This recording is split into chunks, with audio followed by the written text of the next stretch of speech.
如果我娶了你啊，不就成了一个喜新厌旧、始乱终弃、朝三暮四、见一个爱一个的臭男人了吗？我哪有资格娶你啊？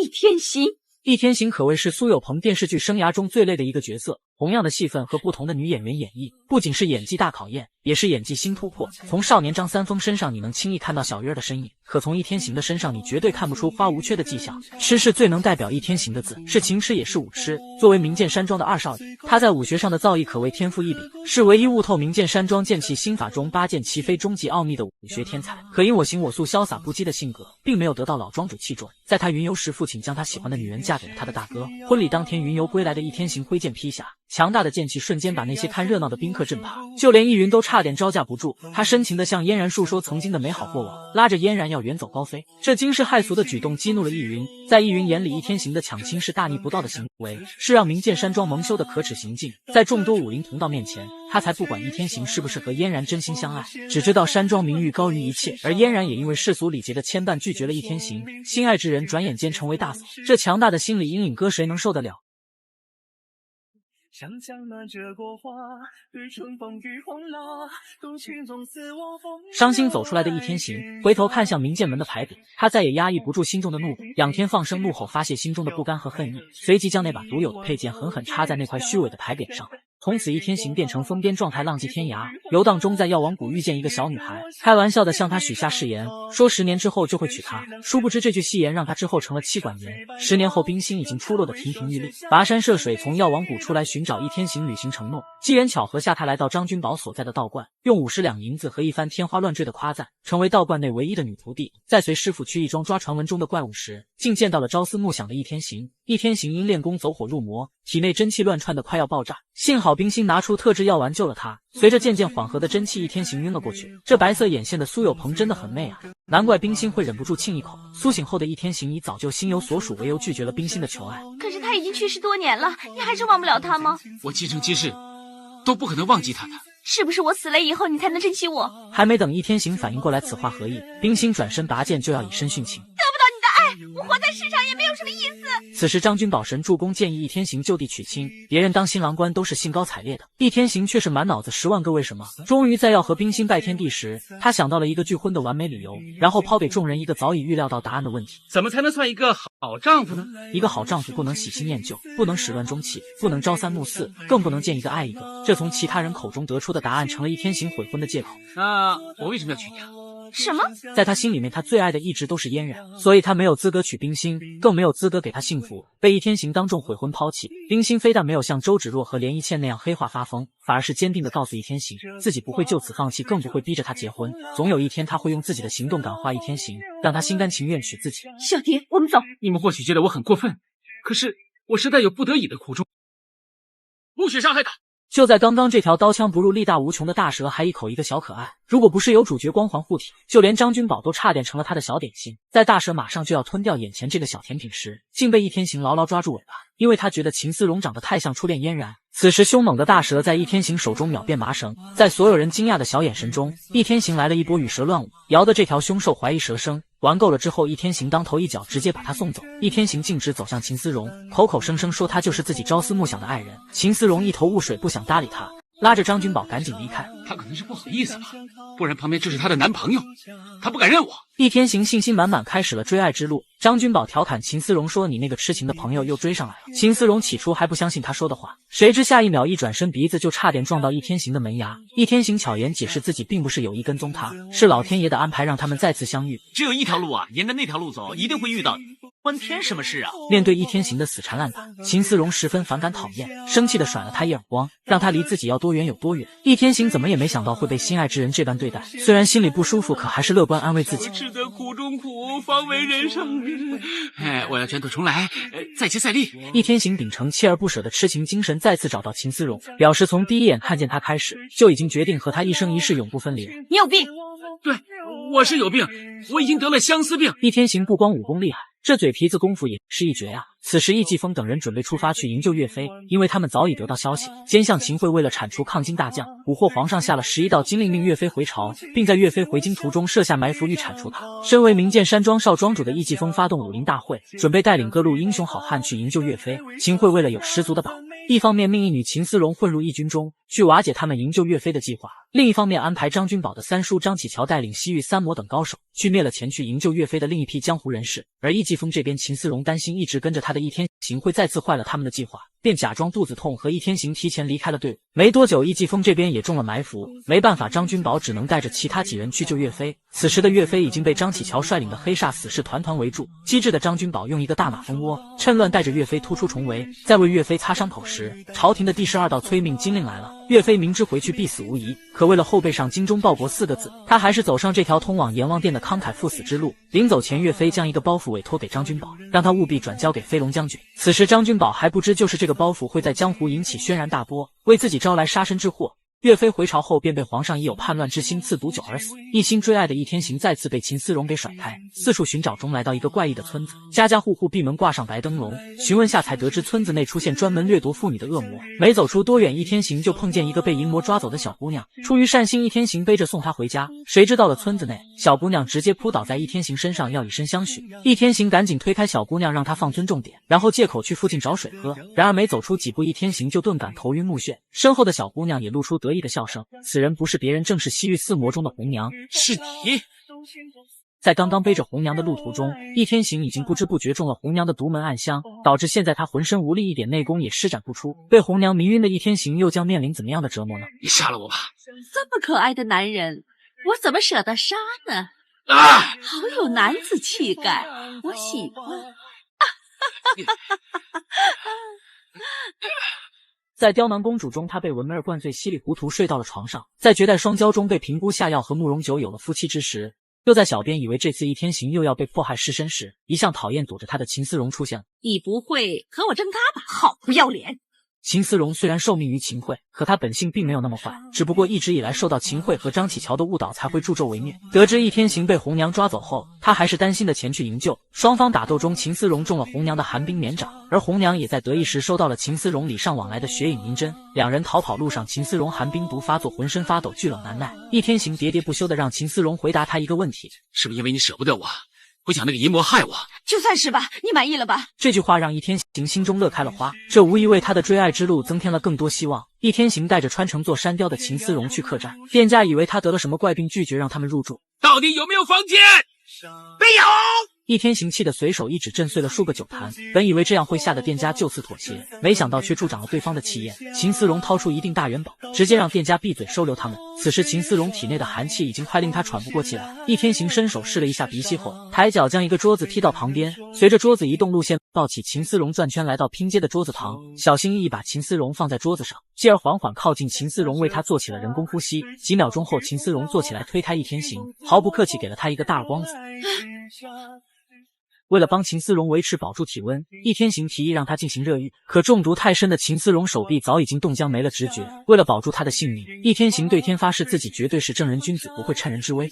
即使秦思荣心里100个不愿意，可他也不想把小命就此交代在这里，只能同意让易天行蒙上眼睛为他宽衣。你不能偷看，我要是对你不礼貌，我也会死给你看。看着易天行信守承诺在一旁伺候他的样子，秦思荣对他的态度有了转变。别看平时易天行疯疯癫癫，可关键时还是很靠谱的。经过一夜热浴，秦思荣的寒毒暂时缓和许多，可为了彻底清除寒毒，就必须用明剑山庄的灵井之水做药引。自从易天行大闹嫣然和大哥的婚礼后，他就发誓此生再也不踏进明剑山庄。可此刻为了救心爱之人，所有的誓言面子都无所谓了。为了摆脱红娘的追捕，易天行买通一个车夫走大路去明剑山庄引开红娘，他则带着秦思荣走小路。一路上，易天行不断消耗内力替秦思荣压制寒毒。你没事吧？没事没事。在易天行寻找水时，红娘紧追而来。此时行动困难的秦思荣根本不是红娘对手，幸好易天行及时回来，接连使出2掌击退红娘，而这也耗尽了他最后一口真气。易天行担心的轻轻扶起秦思荣，明明自己嘴角已经流出鲜血，却还在秦思荣面前假装没事。你出血了。看到秦思荣如此关心自己，别说流一点血，就是搭上他的小命，易天行也心甘情愿。又来了。你是武学奇才，只有你才有天分练成明剑山庄至高无上的剑技心法，驾驭8把宝剑。如果易天行不是因情所困摆烂颓废20年，或许他就是本剧中武功最高的人。20年前初恋因一句父母之命媒妁之言成为他的大嫂，易天行发誓再也不会踏足冥剑山庄。在极度失望和愤怒之下，易天行将寓意深厚的赤剑插在牌匾上。20年后，当他遇见秦思荣时，便认为秦思荣就是嫣然的转世。不仅仅因为他们容颜相似，更重要的是嫣然去世年限刚好和秦思荣年龄相同。他觉得这是老天爷让他们再续前缘。作为在江湖上名望极高的冥剑山庄的后人，易天行从未把山庄荣辱兴衰放在心上。在他看来，人生在世，情才是最重要的，武功再强也只是用来防身的。就如他自己所说，痴情是我的天性，我愿意为我所爱的人付出我的所有。为救身中寒毒的秦思荣，易天行不仅耗费大量真气为他压制毒素，还运功将秦思荣的毒素逼到自己体内一半。那我把你身上的毒注入到我的身上来，我也感到丝丝的情。秦思荣被易天行不顾性命救自己的行为所感动，而秦思荣回报易天行的方式竟是想和他结拜为兄妹。我想和你双宿双飞，你却想要一结金兰，这简直就是在他心上扎刀一样。我怕我会伤害你的。你已经在伤害我了。我没这个意思。你就是这个意思。情急之下，易天行失足跌落山下，他借机故意闭气试探秦思荣对自己的情意。见他丝毫没有反应，不知所措的秦思荣也给他做了人工呼吸。计谋得逞的易天行露出高兴表情，结果可想而知。就在两人快马加鞭赶到冥剑山庄后山时，因长途跋涉马匹被累倒，两人纷纷摔落而下。即使他们的寒毒已入经脉难以行动，可大情种易天行还是坚持要救秦思荣。我易天行即使拼了最后一口气，我要保住你的性命。在两人即将被红娘解决的危急关头，易云和易继风及时出手救下两人。想当年易云在武林中的身份地位也是名列前茅，可因为当年与逍遥王的一战，被武功诡异内力深不可测的逍遥王重伤致残，冥剑山庄也因后继之人资质平平而走了下坡路。为了能挽回冥剑山庄在武林的地位，易云恳请易天行能接管山庄，习得至高无上的剑气心法，重振冥剑山庄威名，也为中原武林抵御逍遥王的进攻。易天行非常坚决地拒绝易云请求，在他心里，嫣然始终是他和父亲间永远难以跨越的鸿沟。即使嫣然已经逝去20年，可易天行的心却从来没有改变过。如今他只能将所有的情感转接到秦思荣身上。一向不认可他的易云觉得他简直是冥顽不灵。这姑娘跟你无冤无仇，放过人家吧。以前你管不了我，现在你就更加管不了我了。这就是易云宁愿栽培资质平庸的易天凡和易继风的原因。哪个家长不喜欢听话懂事的孩子呢？易天行醉醺醺向秦思荣表达自己的深情，他认为秦思荣对他的冷语相待，动不动就打耳光发火凶他的行为，都是因为秦思荣一时间无法接受他的表现。很难忘记你，思荣，求你保重。抛开年龄差距不说，身为秦桧的一女杀手，此刻秦思荣根本顾不得儿女情长，她也承担不起易天行对她的痴情厚爱，只能非常抱歉的不告而别。易云借此对易天行冷嘲热讽，表示是他的刚愎自负、狂妄自大才落到如今众叛亲离的下场。易天行不想理会他，转而抬头看向那块牌匾，随即单手运功，用强大的内力将那把名为“痴”的独有佩剑吸出。这取剑的动作真是又帅又酷啊！插剑是易天行为过去爱情和冥剑山庄做出的决裂，而取剑则是他情感人生转变的一个标志。易天行认为秦思荣就是这把比翼赤剑的新女主人。是，我们走吧。人人妄图逆天改命，可却因张君宝在不知不觉中都顺应了天命。一个是因算命先生一句儿子和自己命里相克，30岁前不能见面，否则就会有血光之灾，从小便把亲生儿子送去道观，自此真的20多年不再相见的张涛。一个是信奉占卜，非要在20岁之前嫁给张姓之人，否则会活不过20岁的妙龄少女明道红。算到的是你命中注定，但算不到的其实也是命中早已注定好的。张君宝因为岳飞遗物之事被江湖人士追杀，在逃亡途中他碰见一个送亲队伍，无意间得知这个比自己还小的新娘竟是其父张涛新娶的妾室。为了给女儿改命，明家父母不惜把她嫁给一个老头子为妾。而明道红在到张府后，摇的卦象又显示她嫁的这个张姓之人会被她克死。或许是出于对明道红的同情，又或许是不想让父亲真的应验了卦象，张君宝留下纸条强行带走了明道红。而就是从这一刻开始，张涛和明道红都逐渐顺应了天命。为了帮助明道红在自己父母面前蒙混过关，明道红让张君宝冒名顶替成已经和他拜完天地的张涛，一顿忽悠说什么自己保养得好，让明家父母相信了眼前这个看似年轻的小伙就是年龄大的张涛。明家父母高兴的以为女儿就此躲过劫数，可没想到当晚明家就迎来了血光之灾。为了得到岳飞的遗物，张启乔来到明家询问张君宝下落。被蒙在鼓里的明家父母根本不知道张君宝是谁，本想找明道红出来问清楚，却被张启乔误以为他要去给张君宝通风报信，于是心狠手辣的灭了明家所有人，包括明道红年幼的弟弟。而张启乔之所以没有在明家找到张君宝，是因为他早已经偷跑出来，明道红也因暗中跟随其后躲过一劫。明道红用张君宝的好朋友鹧鸪仔威胁张君宝留下，等他高高兴兴带着张君宝等人回家时，映入眼帘的竟是一具具冰冷的尸体。为什么会这样？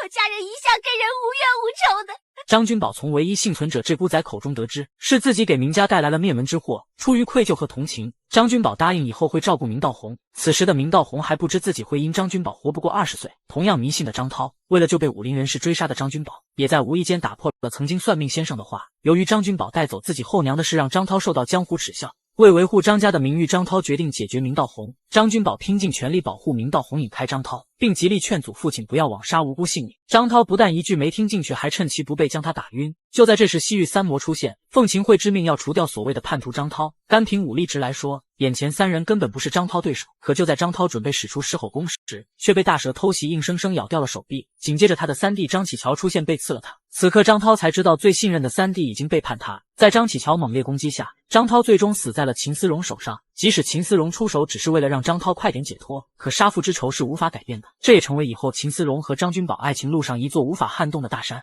一边是你爹，一边是我干爹，对不起，我真的没有办法。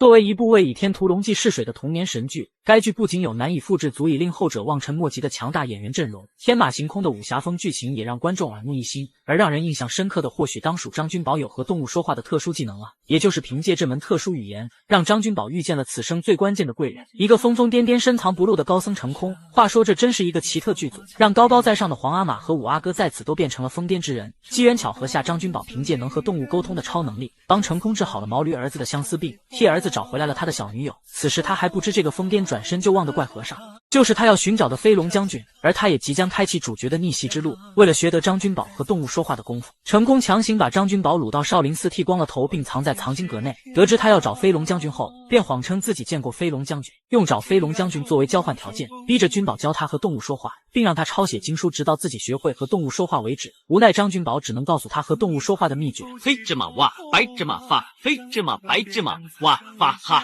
这个口诀屏幕前的你有没有跟着一起读过呢？信以为真的成功随即找到一只大狼狗，对着他信心满满的滔滔不绝起来，结果落得被到处追咬的下场。成功生气的找到准备逃走的张君宝，张君宝一副胸有成竹的样子，要以武力打败他。但正如很多武侠剧中那样，少林寺藏经阁内的扫地僧都是深藏不露的高手，当然成空也不例外。此时只见他撩起袖子，使出一招千手如来，以目不暇接之速把张君宝打飞。见他武功如此厉害，张君宝立刻360度转变态度，决定留下来拜他为师。怎奈转身就忘的成空根本不记得刚才发生的事，更不记得自己会武功。之后不管张君宝怎么设计试探，成空都一副不会武功的样子。没过多久，张君宝无意间发现梦游的成空在练武，他被迫在陪练中学会了包括少林棍法和刀法在内的多类武功，使他的武力值突飞猛进。而为了验证自己的功力，张君宝去挑衅少林18罗汉一雪前耻，因为在初入少林时，张君宝曾被他们一招群龙毒打教训的屁滚尿流，夹缝求生。如今他凭借一己之力，让18罗汉们知道了什么叫单挑的战力天花板。之后张君宝在帮生病的成空打扫卫生时，又发现了少林高深武功易筋经，可因这本经书太破，就缺少页数，导致张君宝并没有参透其中的奥秘。就在他极度困惑时，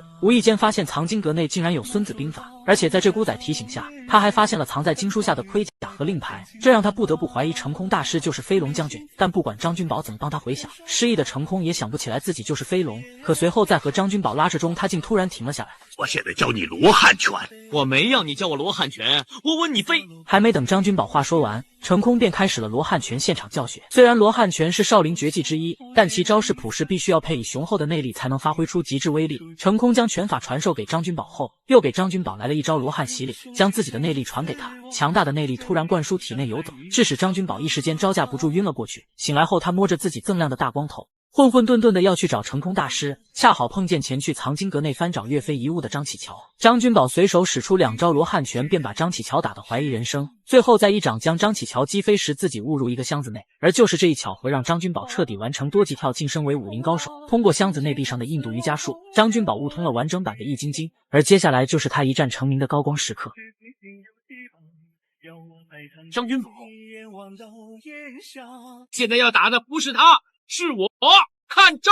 只见一个被内力聚化成型的树叶球在两人强大功力催使下腾空旋转，此时已得成空大师雄厚内力并习得易筋经的张君宝，功力已然开挂爆表，磅礴内力与易天行不相上下。随着最后内力碰撞，两人瞬间都被弹飞。紧接着易天行意犹未尽地冲上去，单手出掌与其正面比拼。见张君宝还是稳如泰山的样子，易天行再次运功，张君宝面不改色，脚下轻易用力蹬地。易天行见状收手后退，两人再次打成平手。易天行不可置信地看着张君宝，然后高高兴兴说自己已经输了。张君宝不解他何出此言，作为一个在江湖上成名几十年的前辈，和一个初出茅庐的后辈打成平手，易天行自认为这就是输了。事实上你没有输，再打呀！你今天已经连赢了2个名剑山庄的高手，以后很多人要跟你挑战了，你不怕没有架打？一旁的易继风表情难看无地自容。作为名剑山庄的继承人，易继风资质平平，却身负重振名剑山庄的重任。自从爷爷口中得知二叔易天行当年的事后，他便苦于练剑力图，不辜负爷爷的期望。可不管怎样努力，他连一块石头都劈不开。而易云在遭到易天行的拒绝后，为了名剑山庄能继续在武林中屹立不倒，他强行将几十年的功力传给易继风。而后在张启乔的挑拨下，易云为了面子让易继风带领武林众人去少林寺找张君宝索要岳飞遗物。起初武功突飞猛进的易继风还力扫少林18罗汉阵，更是以凌厉的剑法将少林3大长老纷纷击败。本以为这次终于可以代表名剑山庄扬眉吐气一回，可没想到此时在强大主角光环加持下的张君宝武功更加出凡入圣。易继风先是被张君宝内力雄厚的罗汉拳及千手如来掌打得节节败退，而后又被张君宝一招劈头盖顶的少林棍法彻底打成2比1。加上又自甘认输的易天行，易继风不得不带领武林众人离开少林寺。张君宝凭一己之力为少林化解危机，一战成名。可他非但没获得少林方丈的嘉奖，反而要面临被废除武功的险境，只因他未按正规程序偷学少林武功。此时程空突然出现，举着一个巨大的金钟向张君宝飞掷而去，把张君宝牢牢罩在钟下，以此保护徒弟不被惩罚，然后用超越常人之力连人带钟推到山下。可由于金钟太沉，张君宝也无法脱身，即使加上明道红和秦思荣的杠杆力量也难以撼动。正在他们心急如焚时，疯狂追爱的易天行出现。易天行驱动强大内力，狠狠一掌将金钟震碎。见张君宝安然无恙，明道红欣喜万分。一旁的易天行看着两人打情骂俏的样子，羡慕不已。你看人家多恩爱啊！那天你不辞而别，我简直快痛苦死了。此时那些所谓的武林人士又来找张君宝索要岳飞遗物，他们认为英雄的遗物不应该落在弑父的逆子手中。从易继风口中，张君宝才得知自己父亲被害，我爹死了。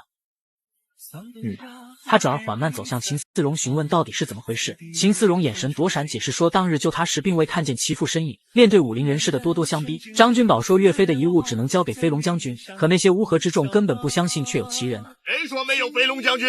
只见已恢复记忆的程空气势满满走来，表示自己就是先帝手下的飞龙将军。当年他为保护先帝托付的小公主遇埋伏重伤失忆，疯癫之下才沦落到少林寺为僧。张君宝闻言如释重负，随即将岳飞所托之事告诉程空。程空告诉众人，岳飞的遗愿就是找到这个遗落民间的公主，以公主名义上奏朝廷赶走奸相秦桧。而那个传言是宝藏或是武功秘籍的岳飞遗物，竟是一件漏洞的婴儿衣服。堂堂道歉的人呢，只有2种，一种是超级大花筒啊，这种人呢是为人所不齿的，嘿；另外一种人呢，就是常常做错事。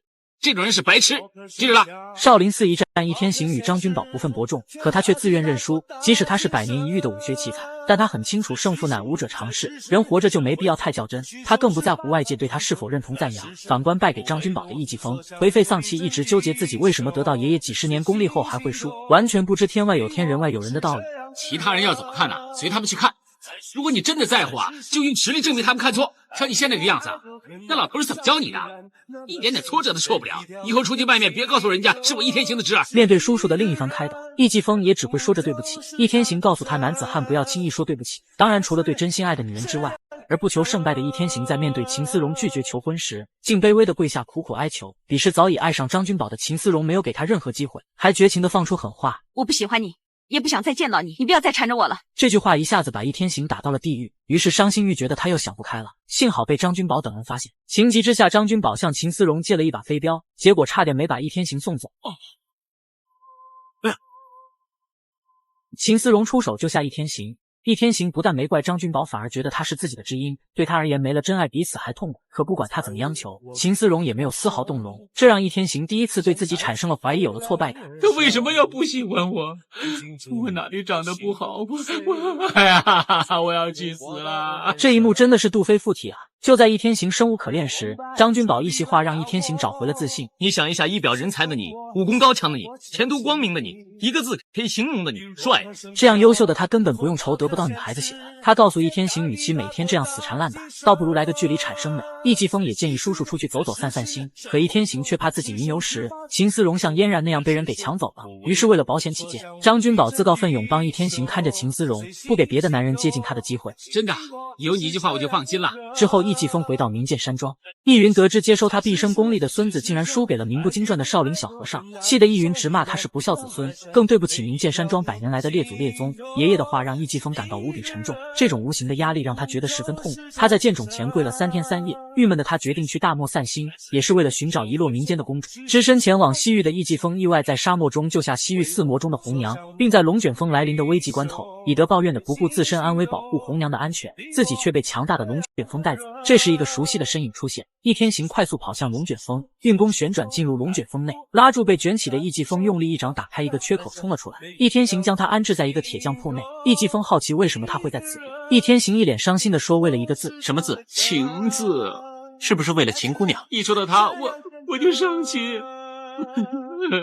小时候觉得赵玉儿是个极不讨喜的心机女，可如今再看反而开始理解她。她和易继风的爱情也成了该剧最悲的意难平，他们的人设都像极了普通人的缩影。赵玉儿一直坚信幸福是靠自己创造的，不是坐享其成等别人给的。她这为了目标而奋斗的信念是没有错的，或许错的是她不懂中原武林的险恶，只知道胜者为王弱肉强食的道理。作为一个从小在沙漠长大的中原女子，她早已厌倦了那种尘沙飞扬放马牧羊的苦生活，去中原过富足日子是她一直的心愿。而为了这一目标，她将自己作为筹码，只要谁能带她离开大漠，她就爱谁。这也就让她选中了先去大漠的易天行。我是真的喜欢你啊！怎么那么大胆呢？喜欢这词儿不能随便乱用的。我希望能跟你一起回中原生活。可我的年纪比你大很多很多呀。我看不出来，你的外表很年轻，可是你的内心却很成熟，我觉得很有吸引力。尽管最后他还是被易天行无情的拒绝了，可并没有泯灭他去中原的决心。于是在得知易继风也来自中原时，赵玉儿便发誓一定要拿下易继风。我一定会想办法离开这儿的。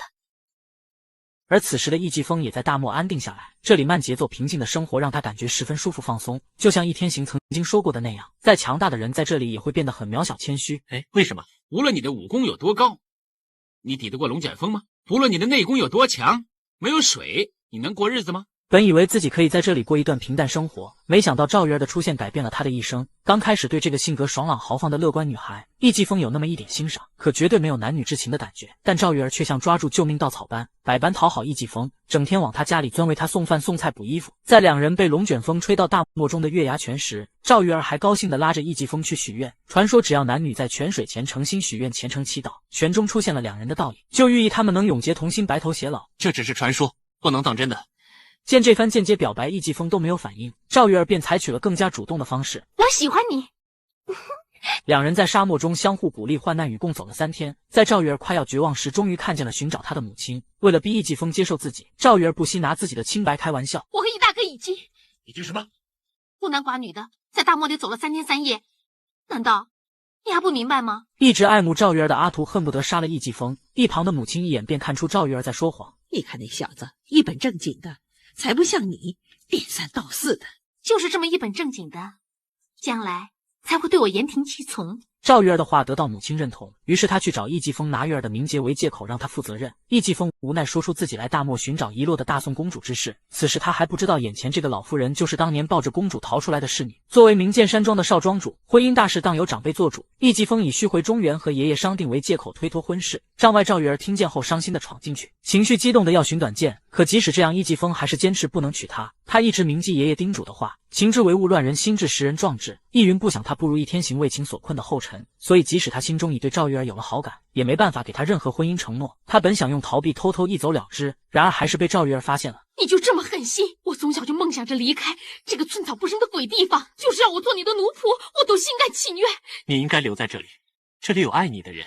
可是没有我爱的人。为了不让易继风丢下他，赵玉儿一路跟送他到很远，然后孤注一掷地赶走马匹。他算准了优柔寡断的易继风不会抛下他等死，就像优柔寡断的张无忌在耿直豪爽的赵敏再三逼迫下才意识到自己到底爱谁一样。易继风此刻也只是内心接受了赵玉儿。赵玉儿果断坚韧的性格和易继风正好互补，自此两人踏上了一条不归路。做人最重要的是要自己争气，你现在一点庇护也没有了，以后只能靠自己。如果说出生在一个没落的名门，本就天资平庸，还要被爷爷逼着去承担起重任，是易继峰人生中的2大不幸，那么遇见赵玉儿就是他不幸中的万分不幸。少林寺张君宝一战成名，而易继峰的名声却一落千丈，从以前受人敬仰的武林盟主继承人，沦落到被江湖人士嘲笑指点的对象，加上爷爷易云劈头盖脸的臭骂，易继峰被这无形的重担压得十分痛苦。本以为到大漠散心，顺便找到遗落的大宋公主，可却被一心只想去中原过富裕生活的赵玉儿缠上。一向优柔寡断的他，只能带着玉儿回到中原。反观主角光环直接拉满的张君宝，他的经历是易继峰想都不敢想。自从和易继峰分开后，张君宝在寻找杀父仇人的路途上，先是以德报怨救下被血奴打伤的蛇魔，之后又因在和血奴无意交手时中毒被大蛇所救，不仅享受了一套真蛇解毒疗法，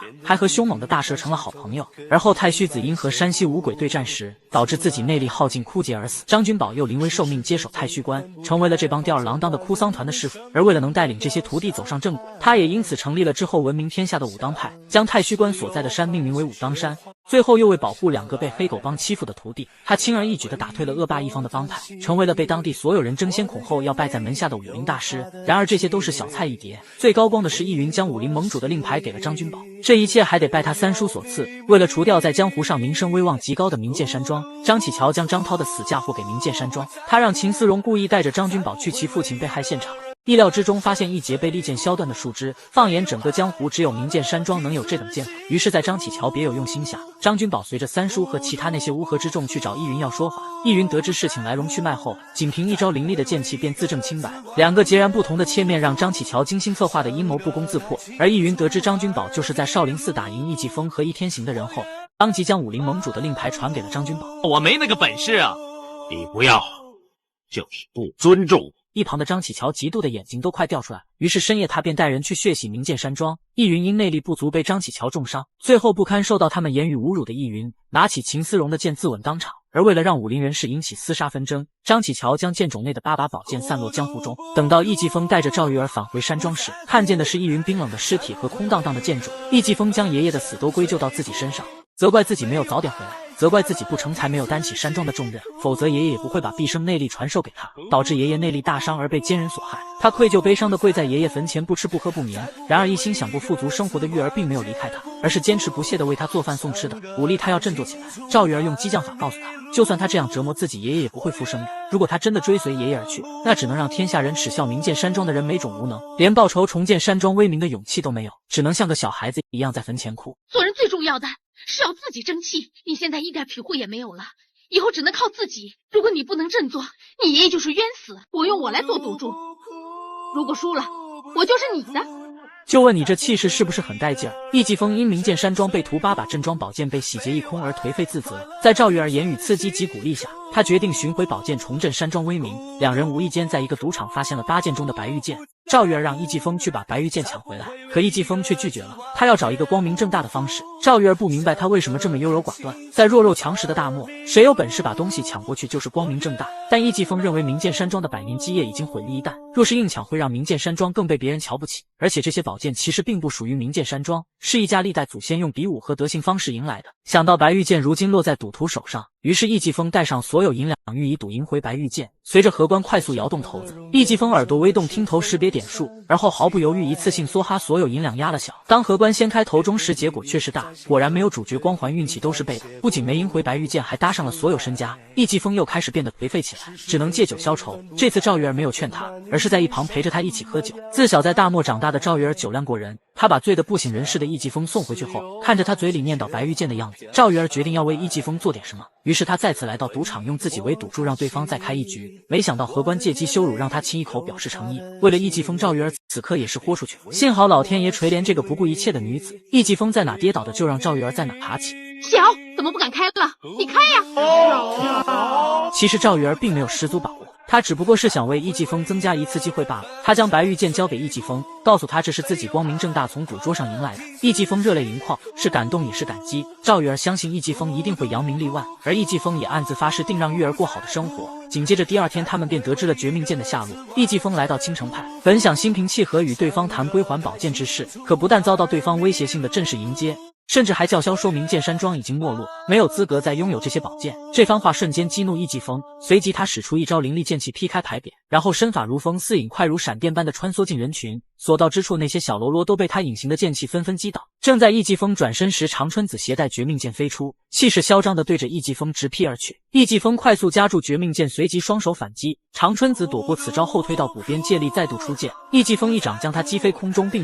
使出连环剑气，打得他毫无还手之力。易疾风本打算手下留情放过长春子，奈何他不知好歹，再次挥剑而上。易疾风运用内力控制住绝命剑，原本这把绝命是易天凡的佩剑，再去少林寺时，易云将它给了易疾风。此剑虽是由百年血木所造，但只有名剑山庄的武功驾驭才能发挥出其威力，反之则毫无作用。加上易疾风有着易云几十年的功力，他轻松便把长春子击败下线。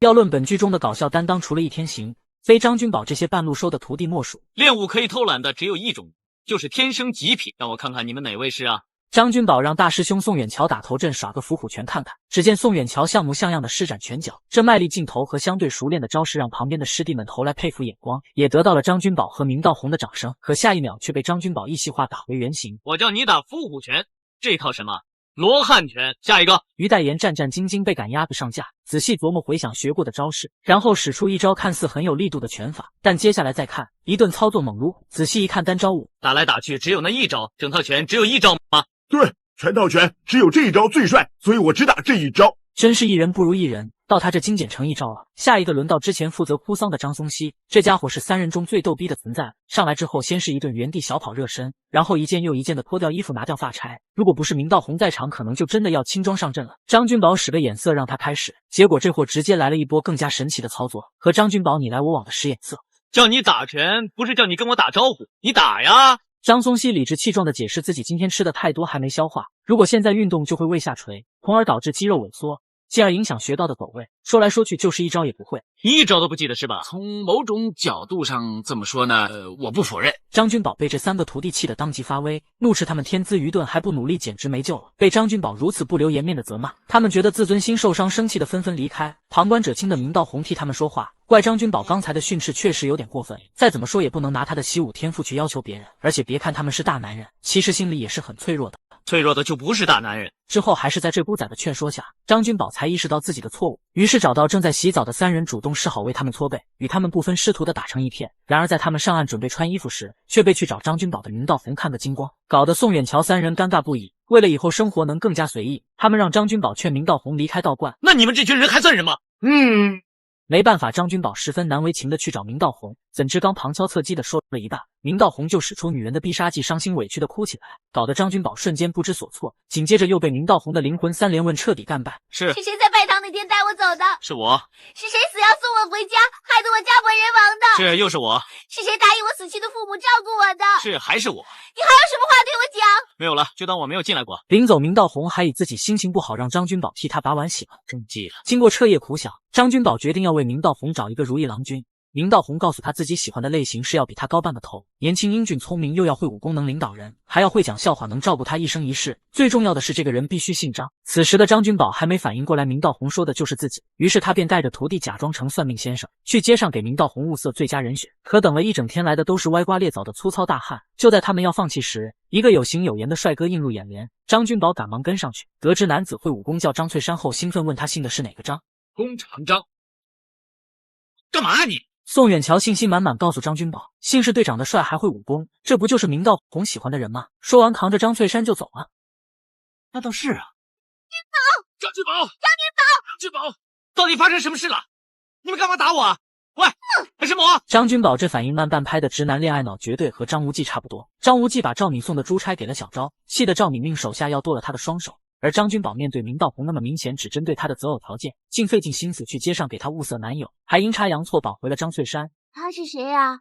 男人，一个好男人。他是谁啊？一个女人，一个好女人，跟你相亲的好女人。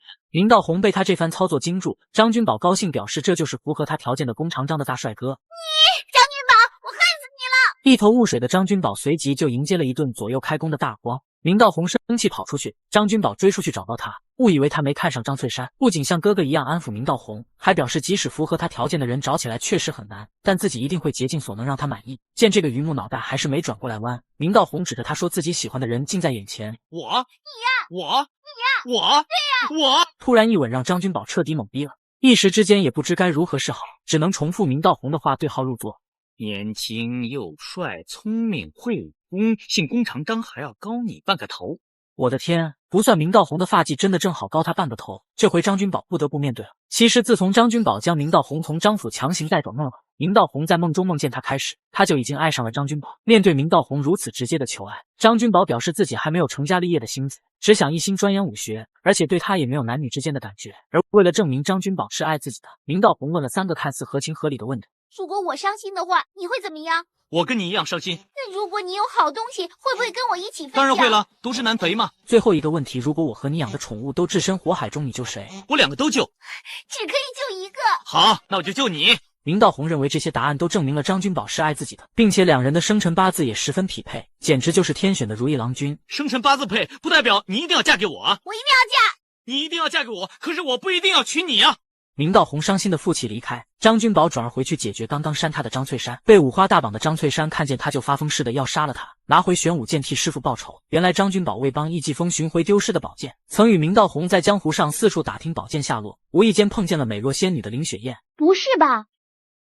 她也算美。而他和父亲林天霸押送镖物恰好是玄武剑，一向善良谦虚不杀生的张君宝不想强抢，于是便以比武的方式从林天霸手中赢得了宝剑。虽然张君宝认为这样以武服人光明磊落的得剑方式很完美，但对于一个镖局来说，保镖不利失信于雇主就是耻辱。当晚在他拿剑走后，林天霸觉得自己英明丧尽，十分惭愧，便要自残了断。但由于女儿林雪燕以死威胁，他无奈只能放弃轻生念头。但终究人言可畏，经此事件后10多年来从没试过镖的郑威名声狼藉。在返回镖局途中，本就抑郁的林天霸被那些江湖小辈嘲笑他连一个黄毛小子都打不过，不堪羞辱的他急火攻心，以至于返回家中没多久就重病在床。林天霸深知徒弟张翠山的脾气秉性，特意告诫他们千万不要将此事怪在张君宝头上，是他自己技不如人不怨他人，切不可输了武功再输了武德。可张翠山还是咽不下这口恶气，对张君宝恨之入骨。在苦恼如何找到这个仇人时，竟阴差阳错被宋远桥打晕带回了武当。张君宝得知因自己夺剑导致前辈重病后十分自责，让宋远桥将张翠山送回镖局。可此时的林天霸已步入垂死之际，他再次叮嘱张翠山不要找张君宝报仇，并让他去求张君宝收他为徒。张翠山实在接受不了师傅的建议，转身跑出去。弥留之际，林天霸将宋远桥错当成张君宝，拉着他的手让他帮自己照顾林雪燕。得到宋远桥应允后，林天霸驾鹤西去。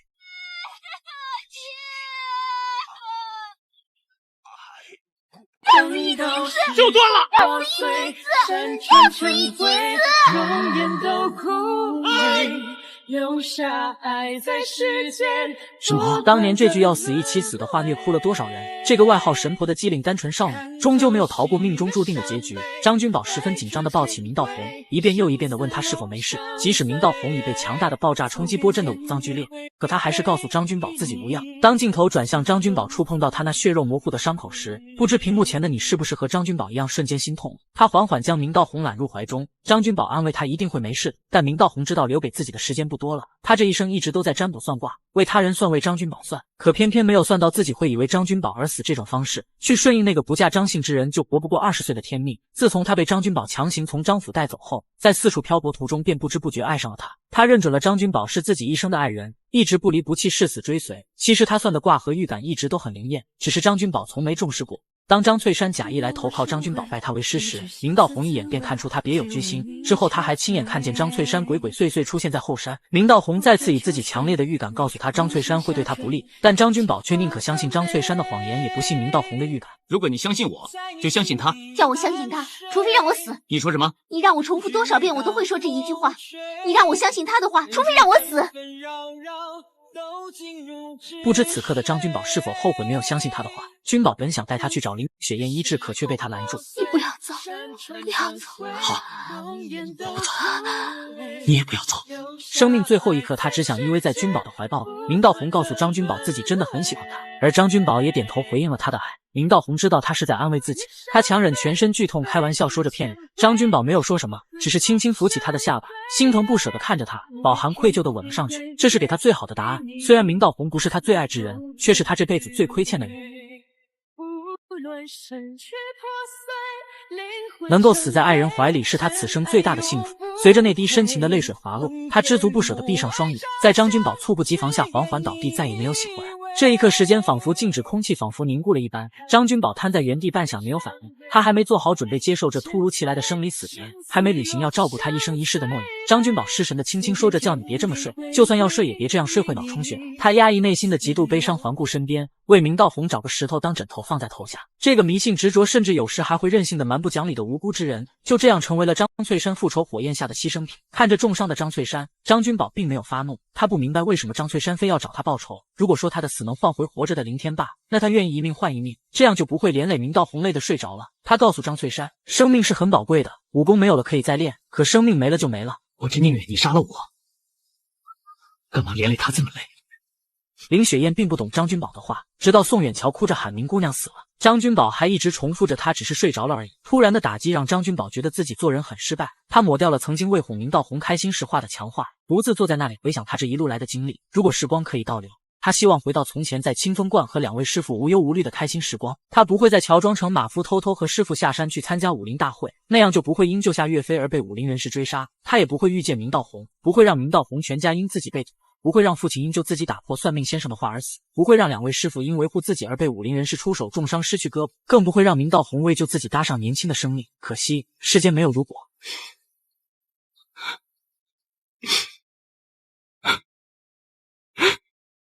我不知道江湖有什么规矩，我只知道武当的规矩，不可以杀生。不管是《倚天屠龙记》中仙风道骨的张三丰，还是张卫健版的少年张三丰，这拉满的格局和极致的开阔胸襟都是他人无法比拟的。倚天中，张翠山带着妻儿从冰火岛返回武当，张翠山还担心师傅会对殷素素的魔教身份有所嫌弃，可张三丰却微笑说出一番高逼格的话：为人不可心胸太窄呀，千万别自居名门正派，轻视他人。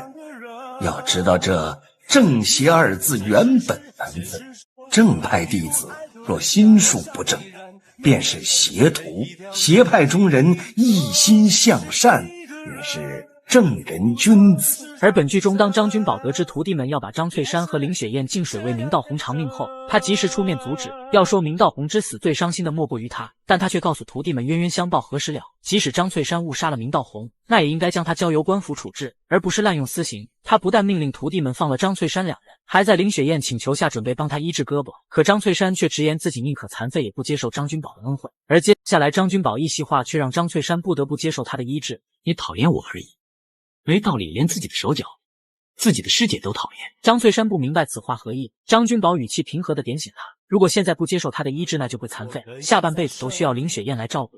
为了一个你讨厌的人，要连累自己，连累师姐一辈子，值得吗？小编觉得此刻张卫健的演技真的很好，那目不转睛的眼神下诠释了他矛盾复杂的内心，既有着对张翠山执迷不悟找他报仇的无奈，又有着对明道红之死的愧疚，或许也有对张翠山间接害死明道红的丝丝怨恨。张君宝拿着夹板走到张翠山身边，猝不及防敲下去分散他的注意力，紧接着为他固定骨折的手臂。而张翠山对他的帮助并不领情，还是坚持认为张君宝是假仁假义的伪君子。不管张君宝怎么解释，张翠山始终认为他就是害死师傅的凶手。毕竟如果不是他强行比武赢走玄武剑，林天霸也不会一跃而终。你有亲手杀他，跟你亲自动手没两样。放手！我叫你放手！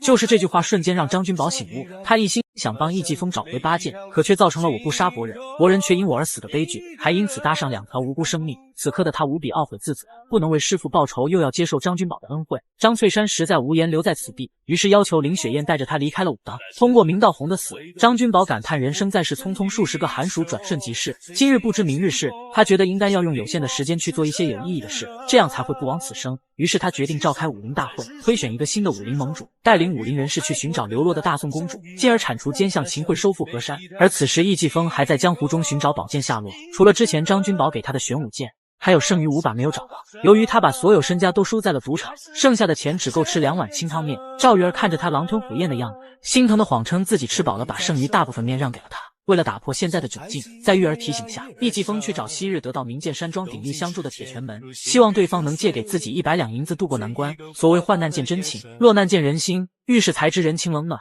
易继风不但遭到对方冷眼相待，还像打发要犯人似的给了20两银子撵走他们。如此卑躬屈膝的求人让易继风觉得太丢脸，玉儿劝他要忍耐，并建议两人先回明剑山庄，剩下的宝剑再从长计议。遇到困难我们要振作，人家越是虚了我们越要坚强，人家越是看不起我们更加不能自己沮丧。等我重建明剑山庄，我一定会加倍奉还这些人的。这样才对。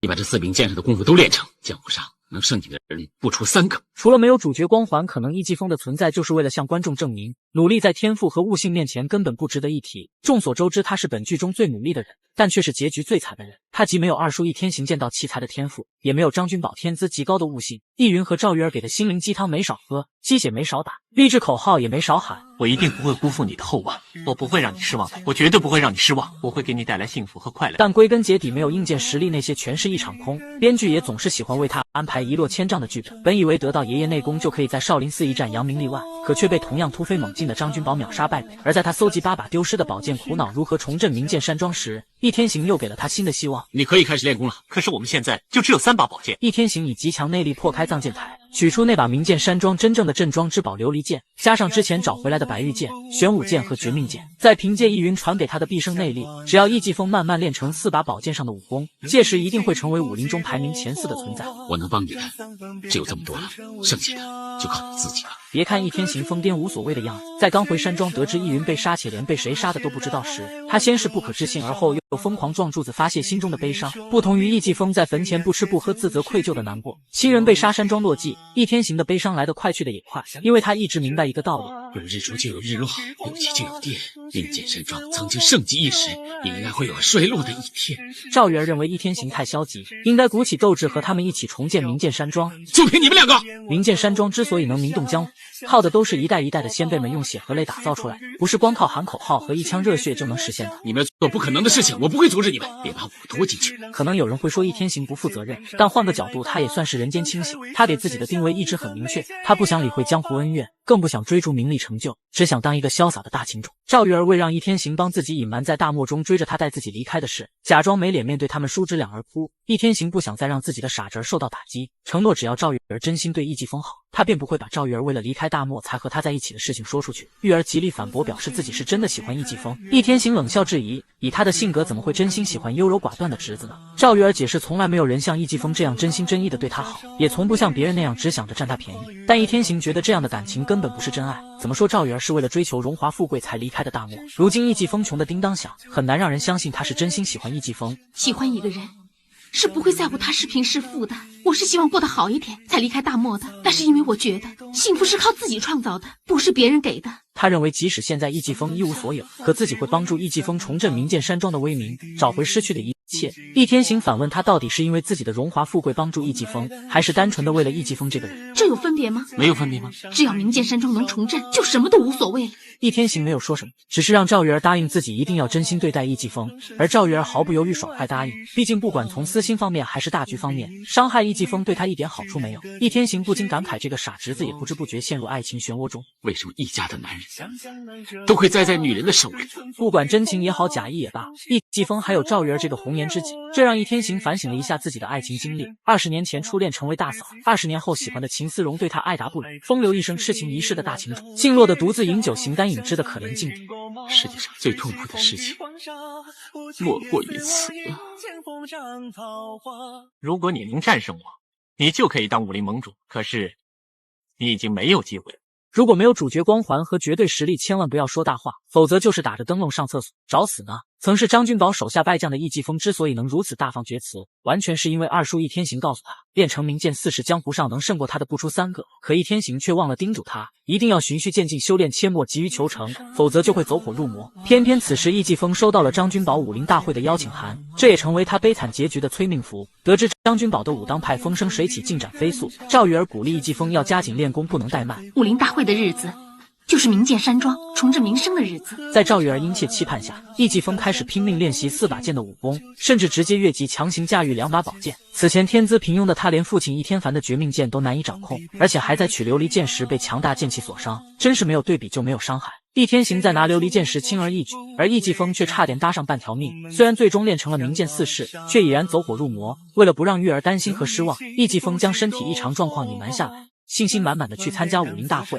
刚开始他也确实击压群雄，先是以雄厚的内力击败瞧不起名剑山庄的华山派掌门，而后又以凌厉的御剑术狠狠虐了挑战他的无名之徒。本来张君宝已经主动推举他为武林盟主，没想到半路冒出一个不服之人，非要让易继风和张君宝一决高下。有了前2场战绩，加上易天行说的话，已经飘飘然的易继风一副稳操胜算的架势应下此战。他明白，只有打败张君宝，才会让这些江湖群虫对他心服口服。来吧，本以为自己刚加完 buff 能轻松获胜，可没想到被 buff 更强的张君宝瞬间拆招。易继风见状愣了几秒后，随即运起全身内力，使出传说中的那招万剑归宗。这强大阵势让台下所有人惊讶之余，也都为张君宝捏了把汗。可就在张君宝准备接招时，飞驰而来的剑竟突然无力落下，易继风一口鲜血喷出，径直倒下。幸好易天行及时出现，点住他的穴道。他走火入魔了，把他带走吧。随后易天行告诉他，想保命的唯一办法就是废掉其内力，否则他就会因内力冲撞肝肠寸断而死。可这对易继风和赵月儿而言无疑是晴天霹雳，没了内力他就相当于废人一样，重建冥剑山庄必将缥缈无望了。易天行表示这都是他自食恶果，明知道冥剑山庄的武功不能速成，还这么拼命不计后果的练习。你这样还练不死啊，祖上积德了。此时张君宝进来告诉他没关系，自己可以把易筋经心法交给他。易继风闻言十分不好意思，因为在他出道武当那晚，阔别许久的张君宝本想和易继风切磋武艺，却被赵月儿装病拦下。他不想让易继风在武林大会前透露出自己的招式，哪怕对好兄弟张君宝都要提防，也怕易继风在切磋时受伤，影响武林大会的比武。和赵月儿小人之心的狭隘相比，张君宝的大度胸襟让易继风自愧不如。武功是身外物，一个人练跟10个人练都一样，我也是人家教我的。其实严谨来说，此战易继风并不是败给了张君宝，而是败给了自己。强大的压力和责任让他忽略了欲速则不达的道理，而正是因为他突然退场，让前来看热闹的张启乔捡了便宜。在张君宝盛情邀请下，张启乔假意推脱，勉强答应成为新任武林盟主。虽然有了张君宝的易筋经，可想把武功恢复到从前还需很长时间，但重振冥剑山庄刻不容缓。于是赵月儿提议两人先行去大漠找回大宋公主，借用公主的力量让冥剑山庄东山再起。殊不知他们踏上的是一条通往阎王殿的不归路。你以前讨厌那个易大侠呀，那个怪老头已经不存在这个世界上了。你觉得这身装扮的易天行帅，还是黑纱衣服比较帅呢？现在才发现，原来易天行不单是一个活得潇洒且搞笑的武学天才，用现代视角来看，他还是妥妥的富二代。为了追求秦思荣，他竟做出和情定爱琴海中陆恩琪一样的追爱之事。在爱琴海中陆恩琪包下整个酒吧，高调守护再次打工弹琴的小女友，做一个深情的护花使者。而本剧中易天行为博美人欢心，做的土豪行为比陆恩琪还疯狂。我不止包了这家店，我把附近的店通通都包了下来，因为我没有办法再忍受任何人妨碍我们俩谈心了。自从易天行听信了张君宝剧里产生美的建议后，便再也没有出现在秦思荣面前，直到武林大会前在街上偶遇秦思荣，瞬间回想起张君宝曾经说的话，你就以白马王子的形象出现在他的面前，只要这样，水到渠成。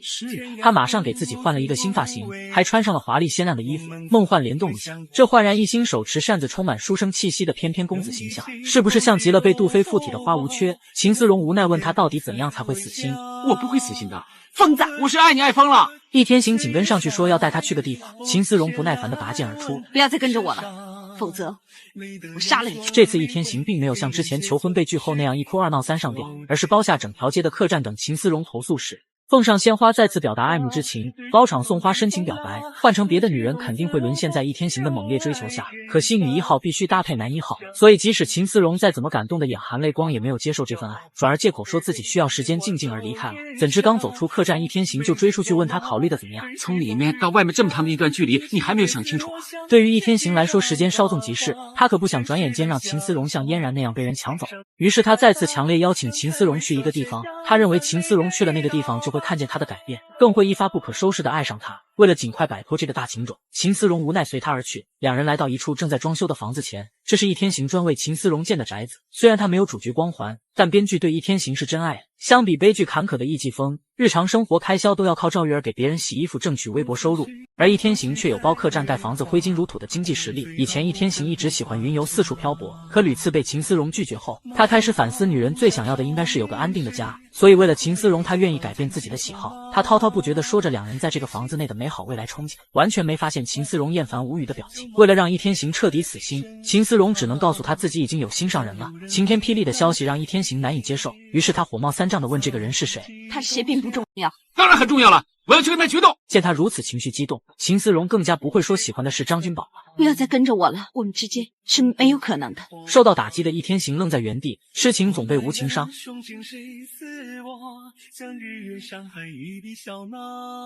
一个人伤心只可能有一种原因的，不是为了这个原因呢，这叫庸俗。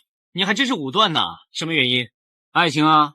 能够打败易天行的只有爱情，为了爱情，他可以和明剑山庄决裂；为了爱情，他可以不顾性命就中毒的秦思荣；为了爱情，他可以放弃自尊重返明剑山庄；为了爱情，他更是改变外在形象，甚至包下整条街的客栈送鲜花深情表白，并且愿意抛弃自己云游四海的喜好，为秦思荣建宅子，给他安稳生活。本以为能就此打动得到秦思荣的芳心，却没想到换来的是一句我已经有心上人了。这次易天行又像20年前初恋被大哥拱的一样备受打击，伤心欲绝地站在原地，一点点撕了那把表白的扇子。他这辈子痴爱的2个女人，一个有缘无分，一个无缘无分，他实在不明白为什么老天爷要这么对他，于是一脸伤心地去找张君宝求助。他把没有追到秦思荣的原因赖在张君宝头上，如果当初不是听信了他的话去云游，也不会让他人有可乘之机了。易天行要求张君宝无论如何要帮他找出秦思荣的心上人，如果不答应有什么后果？有什么后果？我不知道，你想知道吗？不想啊！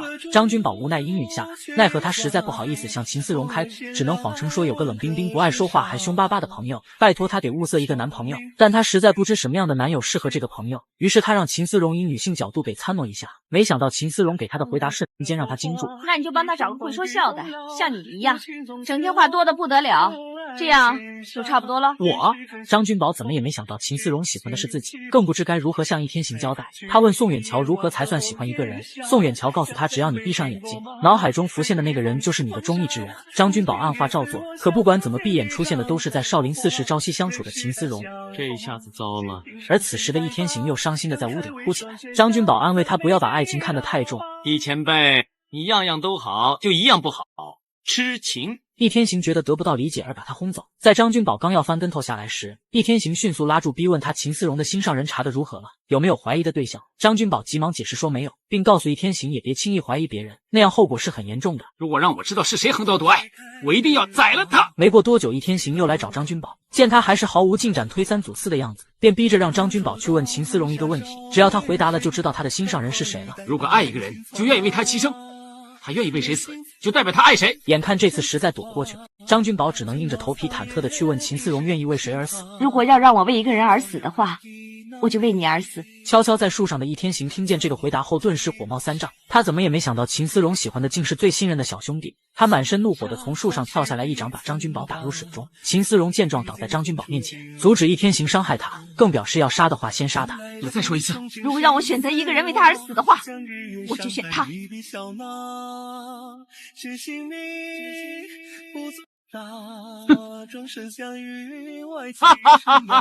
我爹死的时候你在不在现场？我真的什么都不知道。你说你当时不在那里，是不是？但是我有目击证人。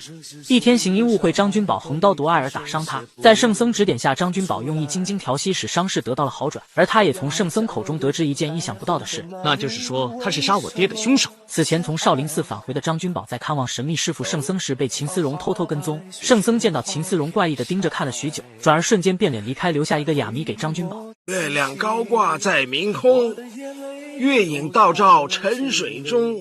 虽然张君宝猜到此话的意思是眼见不一定为实，但他不明白圣僧为什么突然这样说。直到此刻，圣僧告诉他秦思荣的步履和吞吐息的方式，很像当年打败他的那个但求一败的武赤逍遥王的门人，也就是杀他父亲的那种武功。张君宝不相信武功高强的父亲会被秦思荣所杀，于是他来找秦思荣对质，问他是否认识逍遥王，其父张涛被害时他是否在现场。秦思荣惊慌之余矢口否认，但是我有目击证人。随着一声巨响，大蛇从地下出现。张君宝问大蛇他的父亲被害时他是否在现场，秦思荣是否也在，是不是秦思荣杀害的张涛。大蛇连连点头肯定的回答。秦思荣极力辩解动物说的根本不可信，人才会撒谎，动物不会。其实秦思荣一直因为此事矛盾内疚，就在刚刚他还幻想得知真相的张君宝会因爱而原谅他，可现实却是十分残酷的。我怎么原谅？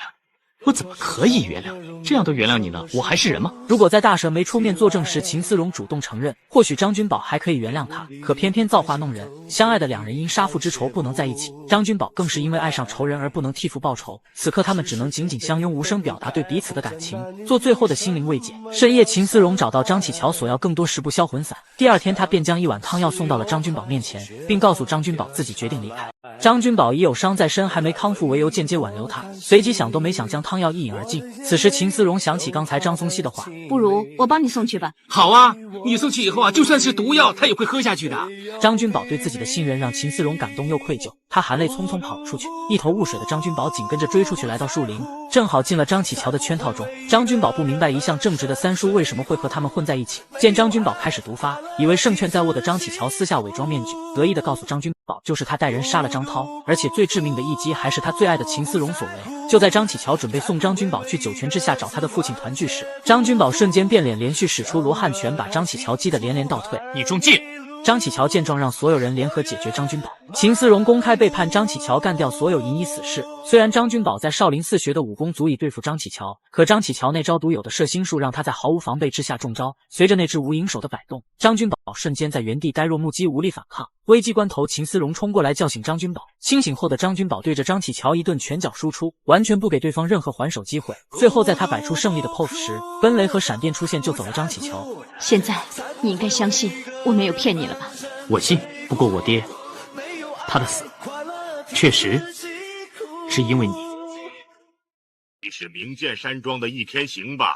正是我。易天行之所以能领悟明剑八式的终极奥秘，最应该感谢的就是不可一世但求一败的逍遥王。一直以来，逍遥王都是通过打败中原武林高手的方式增加辉煌战绩，以此坐实自己天下第一的称号，来满足自己无敌是多么寂寞的虚荣心。众所周知，20年前易云和圣僧都是他的手下败将，可从圣僧口中得知，其实逍遥王当年赢得并不光彩，可以说一点武德也没有。当年在和易云比武前，他让一批银翼死士和易云大战8天8夜，以至于精疲力尽的易云体力不济，被逍遥王重伤致残，而圣僧则被奔雷缠住，让逍遥王有机可乘，而被断了经脉，废掉武功。自此以后，武林中再无和逍遥王旗鼓相当的人。他一直等待易云和圣僧的后人能和他再次一决高下。此时他还不知圣僧有个悟性极高的徒弟张君宝，而作为明剑山庄20年来天赋异禀的剑道奇才，易天行就成为了不二人选。于是他便让张启乔想尽一切办法找到易天行。无意间，张启乔遇见从武当离开生无可恋的秦思荣。为什么不让他杀我？张君宝他有什么好值得你念念不忘？杀了我吧！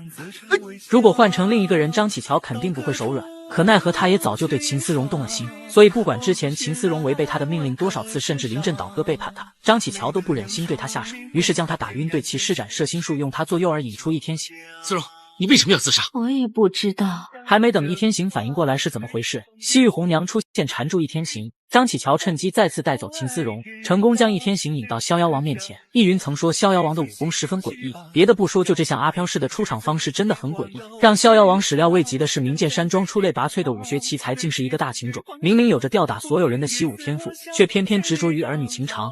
能够和爱人在一起生活才是最幸福的事情。屁！你放的屁还真臭啊！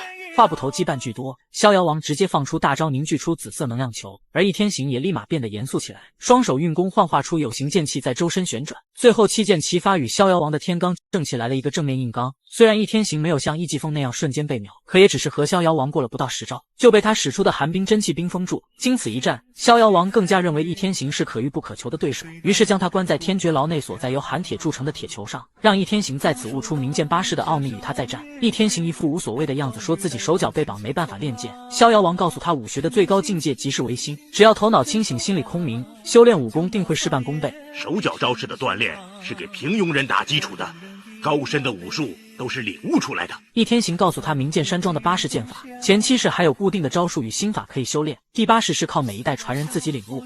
自从易天行因情所困荒废武功后，根本没有心思研究那第8式的心法，而且他也不是明剑山庄的传人，更不屑于当什么武林第一，所以我不会第8式的。所以我要留你在这儿想。我告诉你啊，我一辈子都想出来的。逍遥王扔下一根稻草，问他此草落地了吗？易天行低头看向地上，一时间也没有参透。随后逍遥王又逼着让易天行每天都沐浴108响钟声。其实那棵稻草有没有落地并不重要，只要心中无草，就不存在落不落地的问题。就像最后不管外界敲了多少响钟声，在易天行的心中都是108响。107、108了。喂，还少一下呢。你这头脑简直比猪还要笨，还说什么带领北伐、带领义军？呸！留在家里跟你的贱丫头玩玩吧。没有谁比易继风的悲情坎坷人生更让人唏嘘，他绝对算是古装剧中典型的美强惨。爷爷放不下世间浮名，赵玉儿放不下荣华富贵，而他则一直承担这两人给他的重大压力，在这条路上拼命努力前行，可却总是越努力越糟糕。刚出狼窝进虎口，本想提前找到流落的大宋公主，借她的名声重振名剑山庄，可没想到这个公主根本没把他当人看。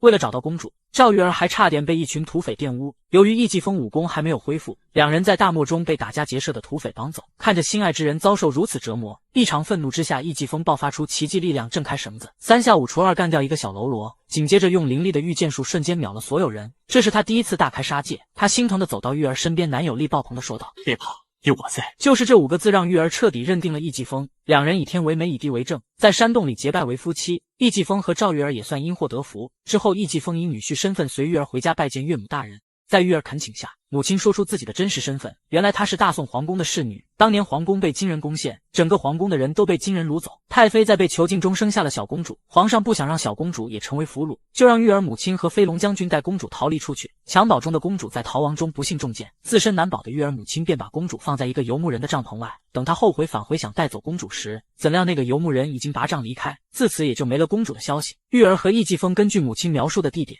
去当年游牧人生活的方向寻找公主，无意间在破旧的茶棚遇见一个被欺负的女子，拉扯中女子肩膀上的伤疤让玉儿确定她就是大宋公主。于是易继风挺身而出，打跑小混混，救下公主，并将她的身份如实相告。没想到得知自己身份的公主瞬间小人得志，不但没有感谢易继风，还斥责他们为什么没有早点来找他，让他在大漠受了这么多年的苦。多年的大漠艰苦生活，早已让这个金枝玉叶变成了粗俗不讲理的悍妇。在回中原途中，他凭公主身份把赵玉儿和易继风当成低贱的下人使唤，一路上呼来喝去，还嫌三嫌四的说他们给的干粮难以入他的金口。这些垃圾拿去喂猪喂狗还差不多。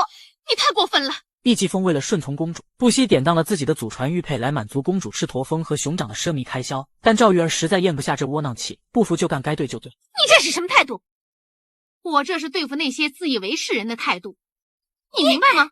让玉儿想不到的是，这个公主不仅蛮横粗野，还看上了美男子易继风。于是她故意在洗澡时假装晕倒，引来易继风，并主动投怀送抱，挑拨赵玉儿和易继风的关系。甚至在回到明剑山庄后，给易继风下药，制造和他一夜情的假象。几天后还谎称已经有了他的骨肉，用此威胁易继风做他的驸马。不知真相的易继风觉得愧对玉儿，面对公主咄咄相逼的处境，易继风打算以死谢罪。住手！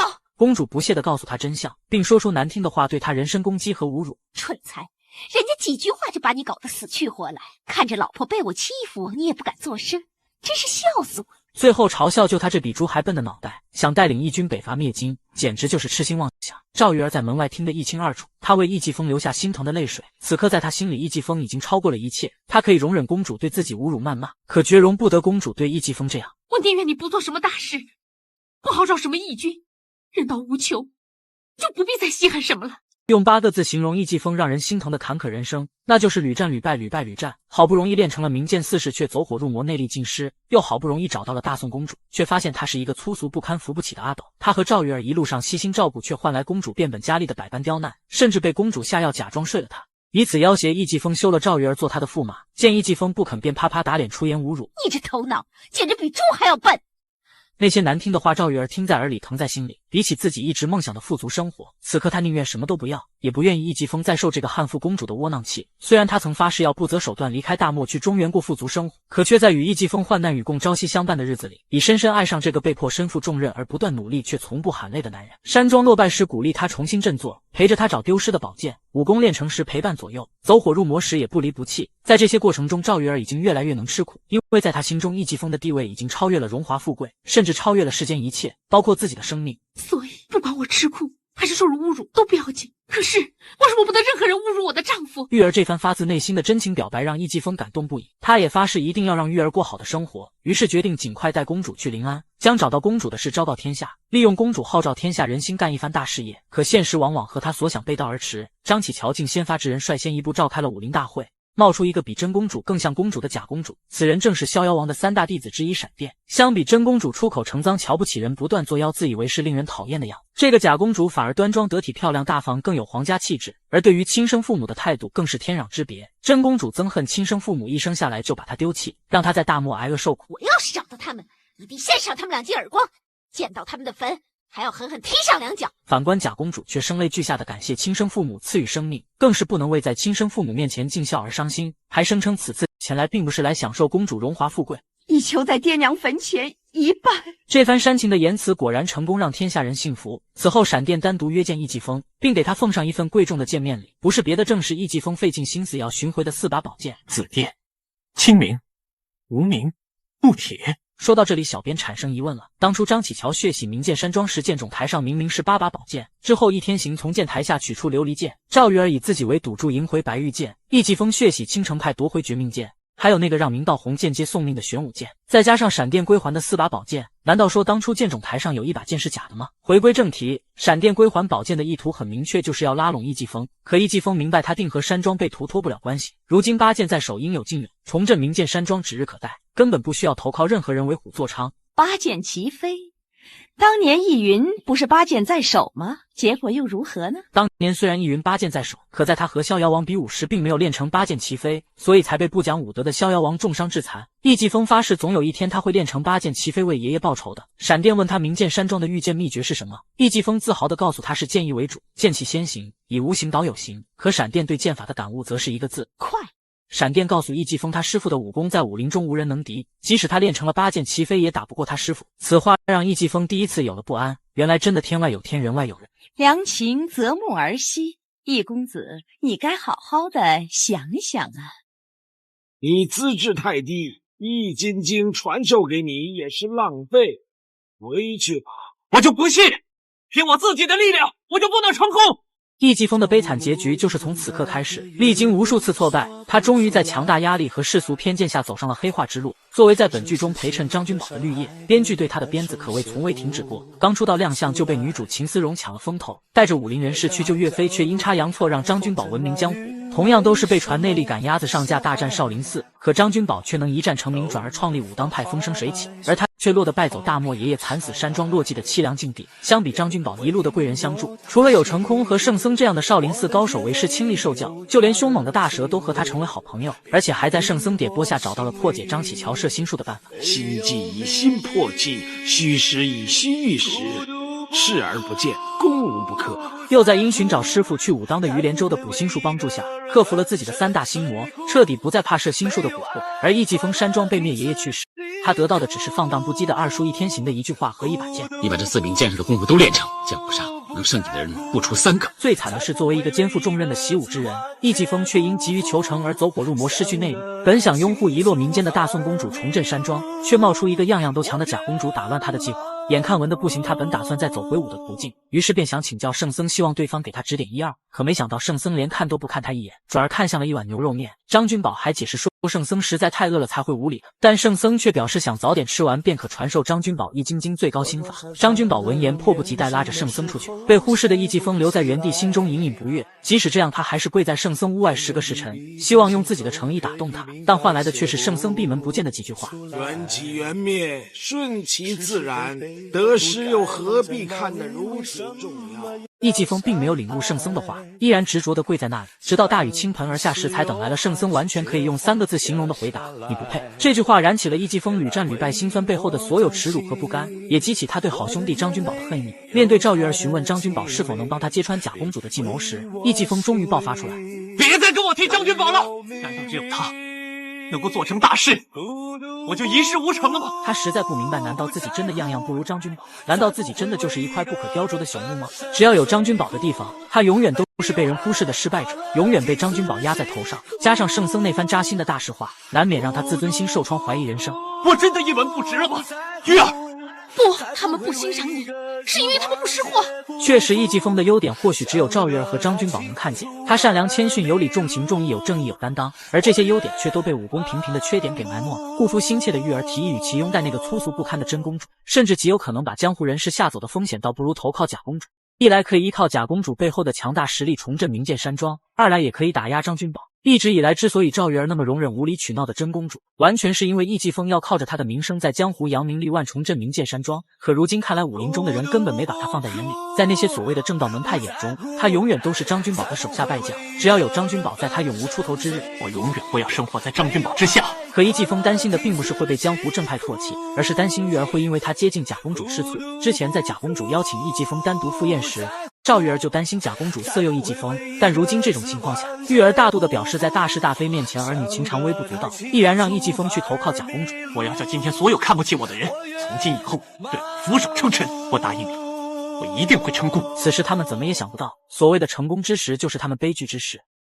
见过睡觉没见过这么睡觉的。小时候看到这一幕时，还天真的以为张卫健身体真软，可现在再看，这其实是两人配合的吧。为了帮助张君宝对付重出江湖的逍遥王，圣僧特意去找张君宝，将易筋经的最高心法传授他，而这个最高心法口诀却和名剑山庄的御剑术很像。招有形，气无形，以有形导无形，剑意为主，剑气先行，以无形导有形。所谓天下武功出少林，少林武学根本在易筋经中。圣僧告诉张君宝，练会招式并不重要，重要的是要招式连接之间以气带动，连绵不断，即使倒转出来也能挥洒自如，才是至高境界。而张君宝很快便悟出能让气不断的真谛，那就是一个字：慢。此时他还不知，就是因为这个最高心法，让自己的好兄弟背叛了他。张君宝对易继风而言，其实并没有嫉妒，更多的是羡慕。他一直努力费尽心思想要得到的东西，却是张君宝轻而易举就能拥有的。同样都是想得到圣僧的指点，易继风在圣僧门前跪了10个时辰，换来的只是圣僧的一句“你资质差，易筋经传授给你也是浪费”。就是这样一句话，胜过易继风屡战屡败的所有经历，让易继风绷着的心彻底被击溃。我是一个堂堂正正的名剑山庄之后，可是他们为什么看不起我？在赵玉儿劝说下，易继风因一念之差投靠了贾公主，他不想再被张君宝压得永无出头之日。之后，易继风告诉众人，贾公主百日修行期将满，他已经联络各大门派，准备在武林盟和八王爷册封公主时，带上真公主及宋远桥从成空大师手中取回的岳飞遗物，一起揭穿贾公主的阴谋。此时张君宝等人还没察觉到易继风的异常，相比之前积极向上的目光神情，此刻他的神情中多了一些坐等看好戏的阴暗色彩。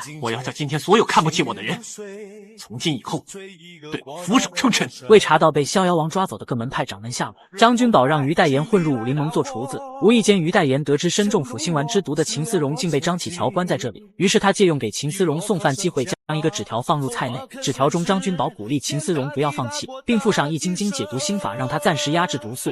他还想着我。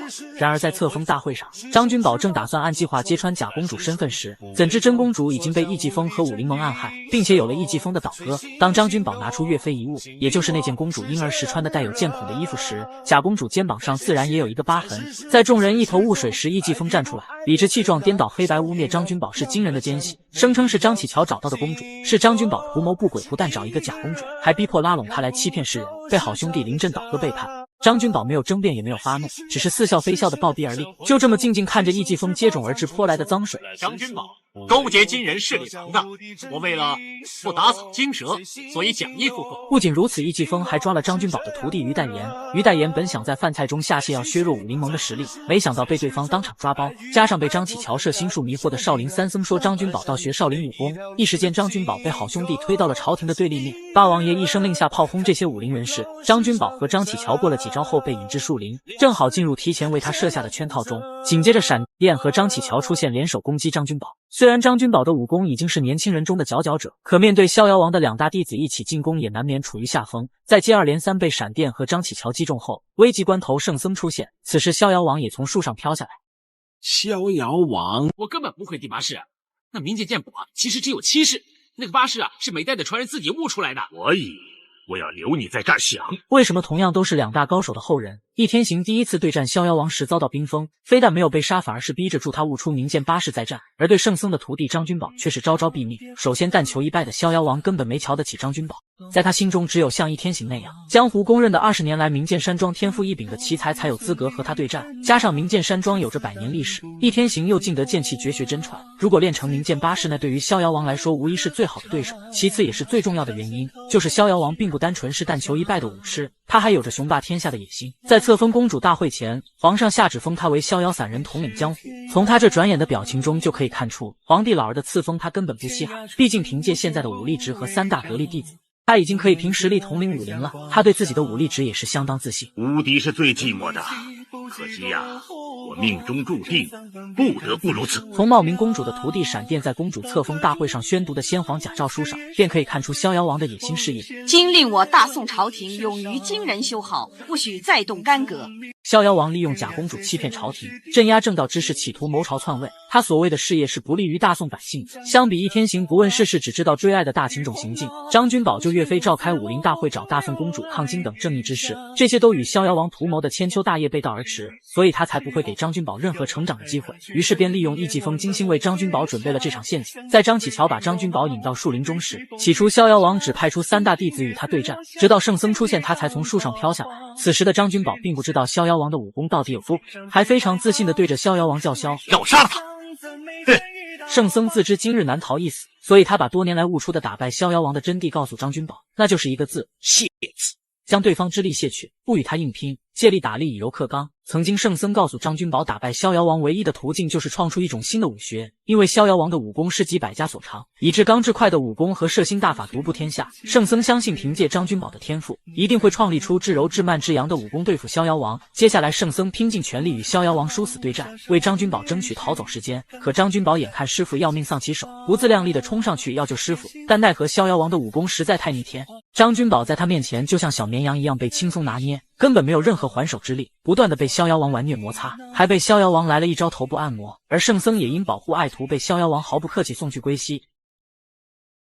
就在他要准备送张君宝上路时，忽然一声巨起大蛇从地下出现，冲着几人张开血盆大口怒吼，就连逍遥王都被吓得连连后退。在他们还没反应过来之际，大蛇卷起张君宝麻溜逃走。你不能死的，我们还要在一起啊！赵月儿的突然下线让易继风的悲情色彩更加浓重，这一刻他不仅将自己成功洗白，也赚足了观众的眼泪，这泪更多的是为易继风而流。在这个世上唯一爱他的人就这么猝不及防为他而死，虽然他深爱着易继风，可却和易云一样从来不知道易继风真正想要的是什么。易继风向往大漠慢节奏的生活，可赵月儿却留恋中原的繁华。他认为只要你是强者就没有什么身不由己，只要你是强者就可以笑傲江湖，只要你是强者就可以有名有利。面对易继风有隐退之心想留在大漠过平淡生活的想法，赵月儿十分生气。我最讨厌的就是那种固步自封、不思进取的男人。我最讨厌的地方就是大漠这儿。之后虽然他们找到了大宋公主，但因假公主的出现以及圣僧那句致命的天资平庸的话，让易继风在失意之下冲昏了头，听从了月儿的建议，投靠了野心勃勃的逍遥王，杀死真公主，炮轰武林正派，致使张君宝落入张启乔陷阱。圣僧被逍遥王摸头杀，张君宝也被打成了失忆的傻子。就在两人以为一切都往好的方向发展，憧憬以后会有一个美好的未来时，编剧的大刀再次挥向了易继风。逍遥王为得到明剑山庄剑气心法，让易继风娶假公主。以前易继风想重振明剑山庄是为了完成爷爷的期望，但现在却是想给与他患难与共的月儿更好的生活，所以易继风果断拒绝了此事。在下不能对不起他。不达目的不罢休的逍遥王当然不会就此放过他，于是便派张启乔去威胁八王爷答应这门婚事，而后带着一瓶毒药和一封遗书找到了月儿，直接开门见山表示易继风要娶假公主，他必须消失。继风不会答应你这样对我的。虽然月儿当初跟随易继风离开大漠是有目的的，但却在和易继风颠沛流离的日子里不知不觉爱上了他。这份爱超越了世间一切，甚至乎超过了他自己。你在我心目中的位置已经超越了荣华富贵，超越了名誉地位。所以在易继风前途和自己性命之间，他选择了前者。月儿并没有将此事告诉易继风，反而带着他逛街，要为他准备很多衣服，并嘱咐他日常生活的很多注意细节。他希望自己离开后，易继风还可以像往常一样生活。我真的舍不得你，我好怀念大漠。易继风以为玉儿是离家太久想念娘亲才会有感而发，他承诺玉儿等推掉和公主的婚事后便带她回家。此刻玉儿为自己当初费尽心思离开大漠的想法而后悔，经历了这么多才发现其实荣华富贵也没那么重要，只要和心爱的人在一起才是最幸福的。可现在连想过平凡日子的机会都没有了。季风，你对我来说是最重要的，我为你付出的再多我都不会在乎。当易继风为玉儿买回她最喜欢的白兰花时，玉儿已经离开了人世。我给你买白兰花来着，你闻一闻也行啊。我们不是说好很快就会有个家的吗？对易继风而言，玉儿就是他的全部，他做的所有事情都是为了能给玉儿更好的生活。曾经不管他遭受怎么样的挫败打击，只要有玉儿在，他就有美好的希望。可现在连他最后一点安慰都被编剧剥夺了，玉儿走了，也随之带走了易继风的心。滂沱大雨中，他无比内疚悲痛地跪下来，徒手为玉儿挖坟，一遍又一遍地重复那一句话：是我害死了你。让小编泪目的是玉儿留下的那封遗书，或许为了不让易继风愧疚，他的遗书是写给远在大漠的娘亲，就像屏幕前的很多儿女一样。对父母报喜不报忧。信中玉儿告诉娘亲自己来到中原过得很好，她每天过着穿金戴银、丰衣足食、山珍海味的生活，并叮嘱娘亲天良加衣保重身体。女儿不孝，不能侍奉在侧，报答养育之恩。玉儿唯有遥寄祝福，并且答应娘亲你一定活得精彩，以报亲恩。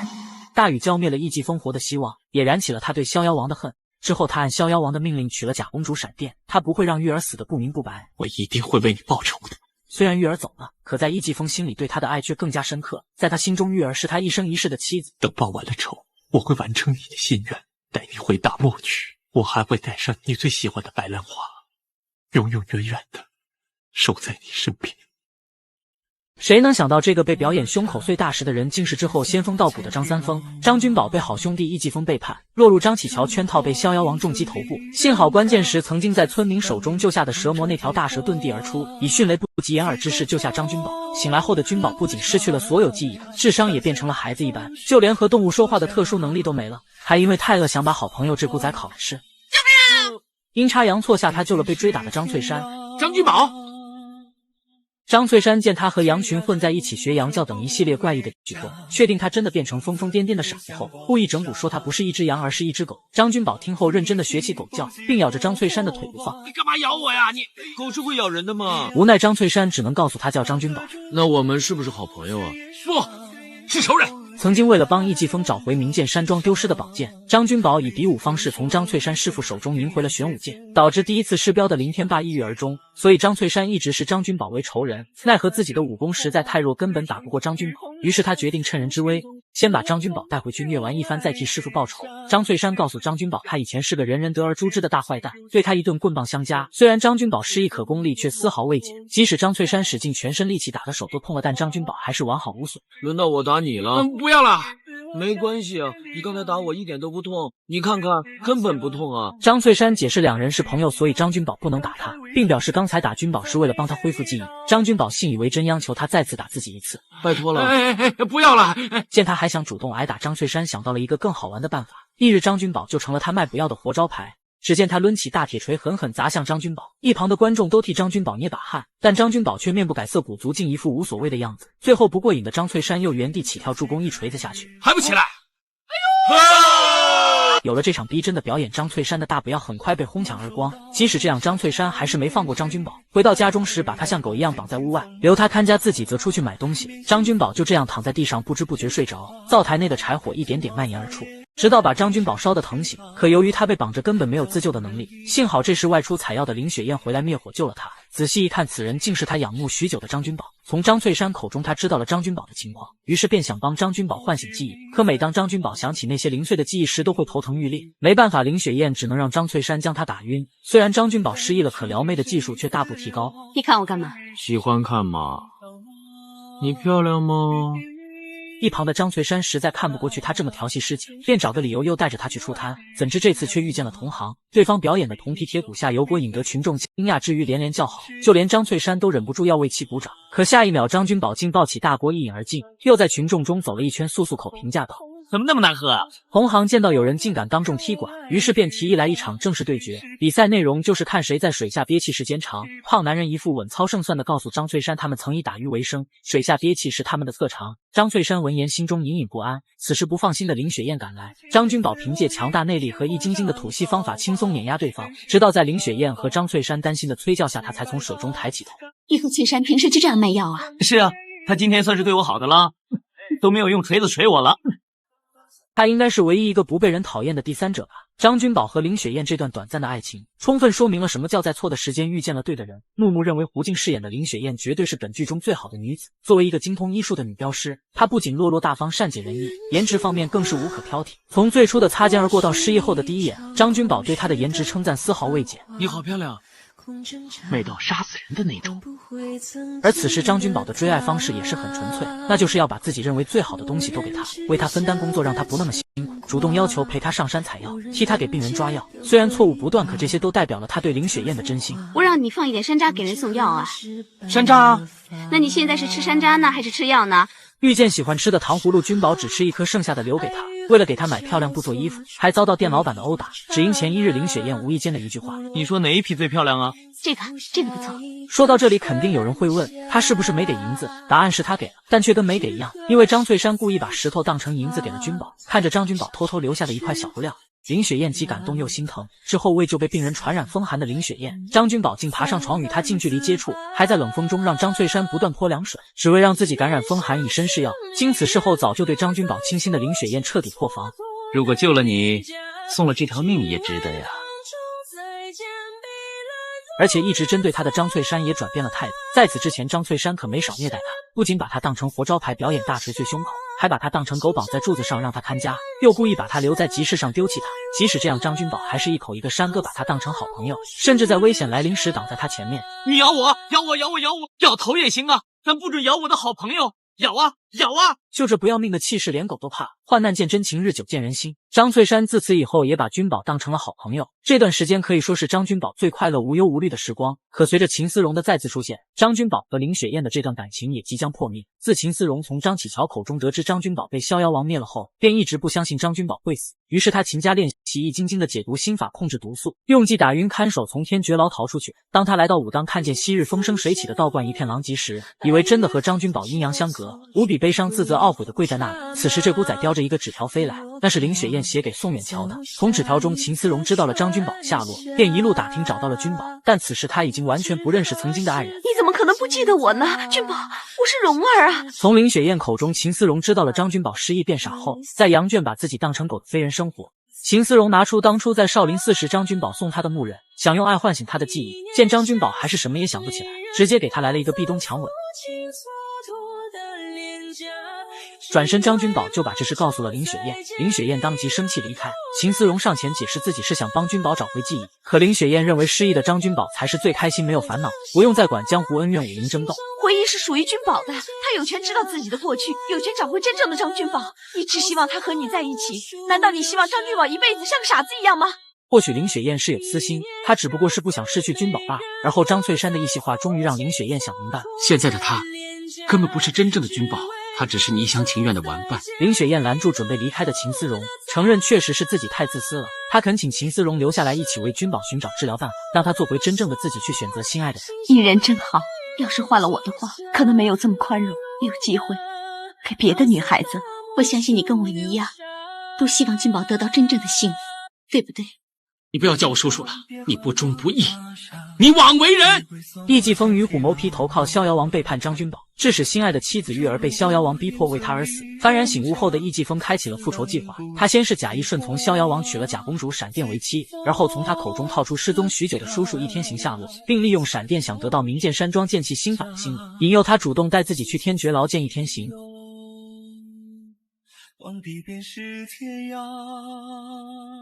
叔叔！易天行看见侄子后震怒，骂他出卖明剑山庄，背叛一家师门，简直罔顾圣贤忠烈仁义礼法。易继风心中悔恨不已，但已无法挽回，唯一能做的就是卧薪尝胆干掉逍遥王。他趁闪电不注意，在地上写下痛改前非4个字。继风所做的一切，希望你能明白。而被易继风出卖让逍遥王重伤失忆变傻的张君宝，竟差点又被阎王带走。为了治好张君宝，林雪燕和秦思荣从一个叫风华头的骗子手中得到一本催眠大法书，两人半信半疑的决定给君宝一试。可第一次被催眠后的张君宝醒来后变成了一个什么都不想，只知道吃喝玩乐，一不开心就会哭的心智只有4岁的孩子。第二次被催眠醒来的张君宝竟变成了头脑清醒但行动缓慢、语言和动作慢的犹如树懒一般的人，并且还因此在街上被诬陷偷钱包，差点被村民乱棍打死。幸好秦思荣用武力威胁，带着君宝等人逃出来。我自己走。可是你走得太慢了。我尽快啦。而第3次催眠后遗症就更加严重了。虽然张君宝智力恢复正常，可在3人欢呼雀跃中发现他竟然说不出话。他哑了，他哑了。在秦思荣和林雪燕争吵不知该怎么办时，张君宝突然想到了一个能医治他的重要人物，于是便上演了一场古装版你比我猜3个字。在他一顿比划之下，加上灯罩道具，两人终于猜出张君宝想要说的3个字是找药王。很快他们来到了药王，怎知药王的徒弟小蝶给就诊的众人抛出3个问题，称谁回答上来，药王今日就给谁治病。屏幕前的宝子们不妨也想想答案吧。第一个问题，2个人一个面东一个面西，需要几面镜子才可以看见对方？第二个问题，一条桥，桥上写着不准过桥，为什么还有人在走？第3个问题，13个小孩捉迷藏，捉了3个，还有几个？即使这些问题都是不按常理出牌的脑筋急转弯，但有女主光环加持的秦思荣还是毫无悬念的全部答对。回归剧情，答对题的秦思荣等人并没有如愿见到药王，因为药王在2年前就已经去世。为避免不安好心的人趁机到药王谷捣乱，药王临终前让冰心和小蝶封闭消息，代替他行医济世。而对于张君宝病情，尽得药王真传的小蝶和师姐冰心也商量出了一个最佳治疗方法，那就是用药王的传心镜配上药王谷独有的孤魂大法，双管齐下唤醒张君宝以前的记忆。当小蝶问张君宝最爱的女人是谁时，起初他还一口一个林雪燕，可随着张君宝渐渐恢复记忆，他开始不断重复说最爱的女人是秦思荣。秦思荣，秦思荣，我最爱的女人是秦思荣。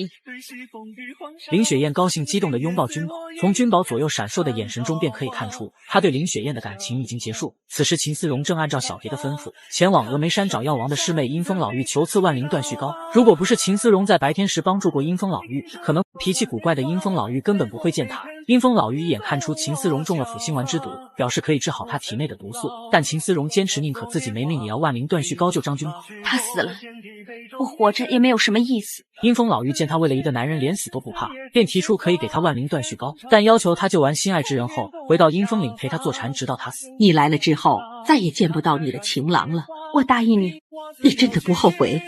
不后悔。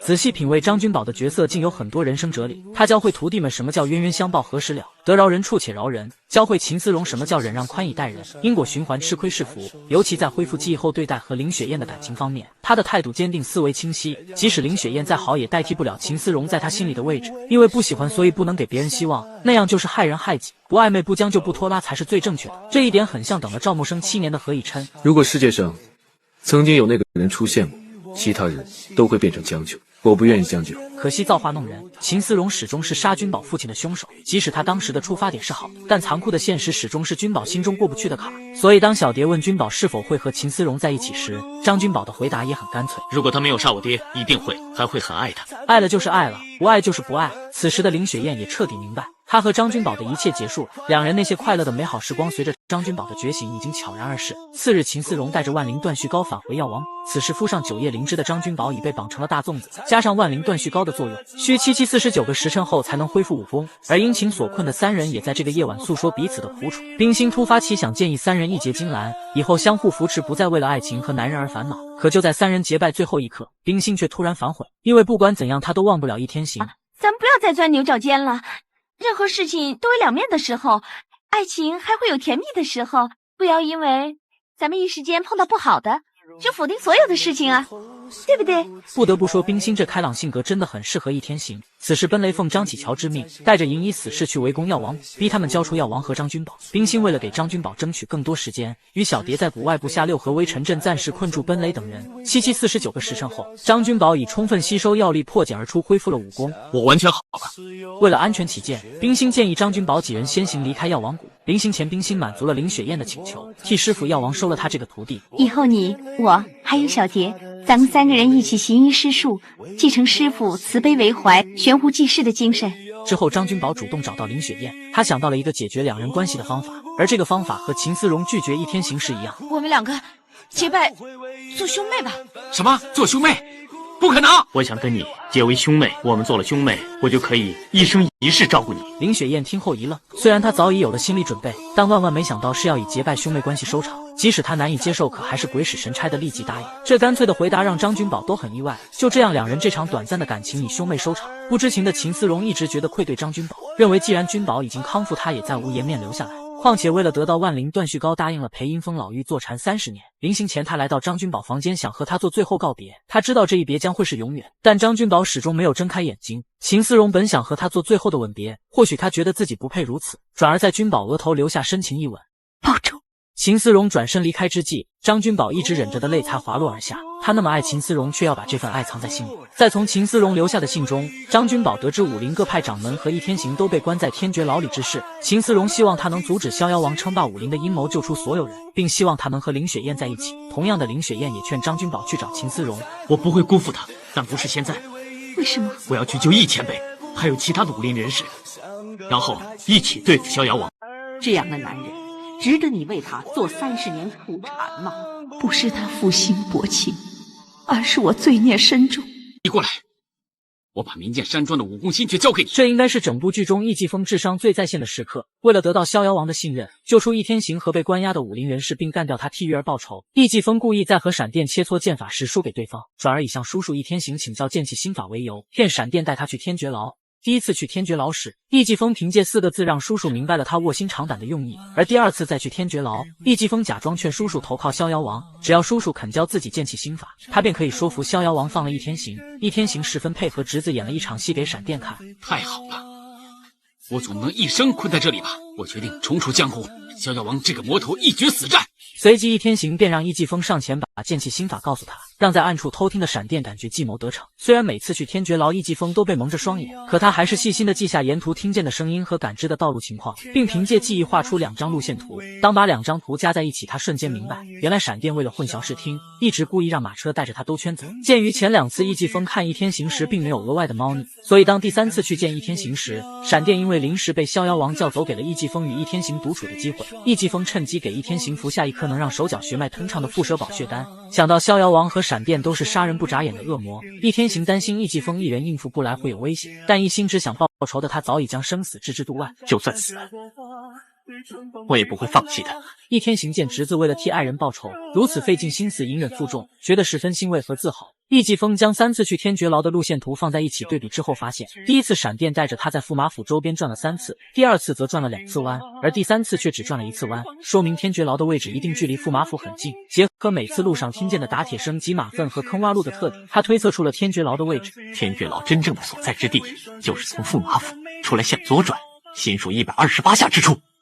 于是深夜，易继风蒙上双眼，按自己推理的那样步行出驸马府后向左转，没走出多远，果然听到了熟悉的打铁声，这也充分验证了自己的推测是正确的。随即他继续蒙眼向前，共计走了128步，真的找到了天绝牢的位置。而接下来就是如何把这个信息传递给张君宝。好巧不巧，当他再次出府时，竟被宋远桥跟踪，于是他故意引宋远桥到无人巷子将其打晕，再把天绝牢的地图给了宋远桥。几日后，宋远桥在临安城遇见了准备去解救易天行的张君宝，将那张地图给了君宝。虽然图上仅有几个字，可张君宝还是从笔记中看出这是易继风所绘。看来他是身在曹营心在汉。考虑到易继风卧底之事非常危险，张君宝决定写一封信给易继风，表示要与他决斗。而决斗那天就是他们攻打天绝牢之时。如果易继风真的是卧底，就会去天绝牢帮助他们；如果易继风投靠了逍遥王，那他就会带人去对付张君宝，正好中了他们的调虎离山之计。而这个最佳的送信人就是面孔生疏的张翠山。经历了这么多事情，早已悔悟的张翠山再次请张君宝收自己为徒。之前拜师是为了有机会替师傅凌天霸报仇，而此次却是崇拜敬佩君宝，真的想拜他为师。不计前嫌的张君宝爽快答应。别看本剧中张翠山武功不怎么样，但撩妹技术堪称一绝，可谓名副其实的魔女收割机。除了秦思荣，与逍遥王有关的女人都被她逐一攻陷。先是奇迹般的让阅人无数的西域红娘对他动了真情，后是让逍遥王的得意弟子闪电对他情根深重。张翠山充分的给观众诠释出什么叫泡妞之神，各种甜言蜜语套路满满，层出不穷。起初张翠山在寻找张君宝时，被红娘蛊惑人心的笛声吸引而去。红娘本想吸干他的阳气练功，可没想到这个愣头小子不但不知危险来临，竟把他当成了漂亮的神仙姐姐，还不要命的拍死蝎子救他。你不要怕，我会保护你。话音刚落，中毒的张翠山就晕了过去。或许红娘觉得他傻乎乎的与别的男人不一样，在他晕过去时不仅没有解决他，反而贴心的为他吸出蝎子毒素。醒来后的张翠山含情脉脉的看着红娘，两人就这样莫名其妙来了场一夜情。之后魂不守舍的张翠山为了找到红娘，多次去两人温存的地方寻找。当他得知村民要去山上抓传闻中的妖女时，张翠山感觉他们口中说的妖女很像红娘，于是不顾生死的冲在前面阻止村民，并极力解释山上的是神仙姐姐，不是女妖。红娘在远处看到这一幕十分感动，看着到处寻找她的张翠山，红娘感受到了前所未有的人间真情。难道这世上真有这么痴心的男人？作为一个杀人不眨眼的女魔头，红娘知道不能给张翠山普通人的生活，于是决定和他正式告别。她没有将自己的真实身份表露出来，目的是希望能给张翠山留下美好的印象，就当他真的是神仙一样。毕竟神仙是不允许留恋凡间人的。张翠山无法接受他即将离开的事实，深情的恳请他不要走。就算你是天上的神仙，我也宁可得罪诸天神佛，要把你留在身边。红娘不想连累张翠山，只能趁其不备点住他的穴道，从此消失在他的生活中。两人这段如露水一般短暂的情缘就这样结束。之后张翠山颓废了很久，直到张君宝让他去给易继风送信，只一眼他便一发不可收拾的爱上闪电，再次挖了逍遥王的墙角。而闪电也被他这帅气颜值瞬间征服。闪电本想在他面前隐瞒自己是易继风妻子的事，但却被张翠山一语戳中小心思。张翠山直言他和易继风虽是各怀鬼胎有名无实的夫妻，可在他喜欢的人面前并不想说自己是有妇之夫。你胡说八道！我没有，我跟你一样，从第一眼开始就喜欢上你。这些话正中闪电的心声，于是为了掩饰自己躁动的小心脏，他威胁张翠山再胡说就杀了他，而且催着让他留下信马上离开。怎知张翠山不仅没怕，还调侃他舍不得杀自己，又补了一番让他无言以对的情话。我离开了，可是我的心却留在这儿。虽然闪电武功高强，可在恋爱方面却是小白一个。面对情场高手的张翠山实在招架不住，见说不过他就气得说要把他关起来。关在哪里呀？在你心里面吗？就说张翠山这嘴皮子功夫，屏幕前的你服不服？反正闪电是服了，一气之下命人把他关起来。等闪电去看张翠山时，却发现他已经跑了。闪电顿时露出难以掩盖的失落神情。就在他不舍得离开之际，张翠山冲出来，直接来了一个杀手锏的操作，让本就对他倾心的闪电再也控制不住内心的爱意。果然，爱情来得太快，就像龙卷风。张翠山趁机策反闪电，让他离开这里。可此时的闪电还有点犹豫不决。张翠山当即给他来了一招欲擒故纵。如果你不走，我会爱上别人，我走了你不要后悔。你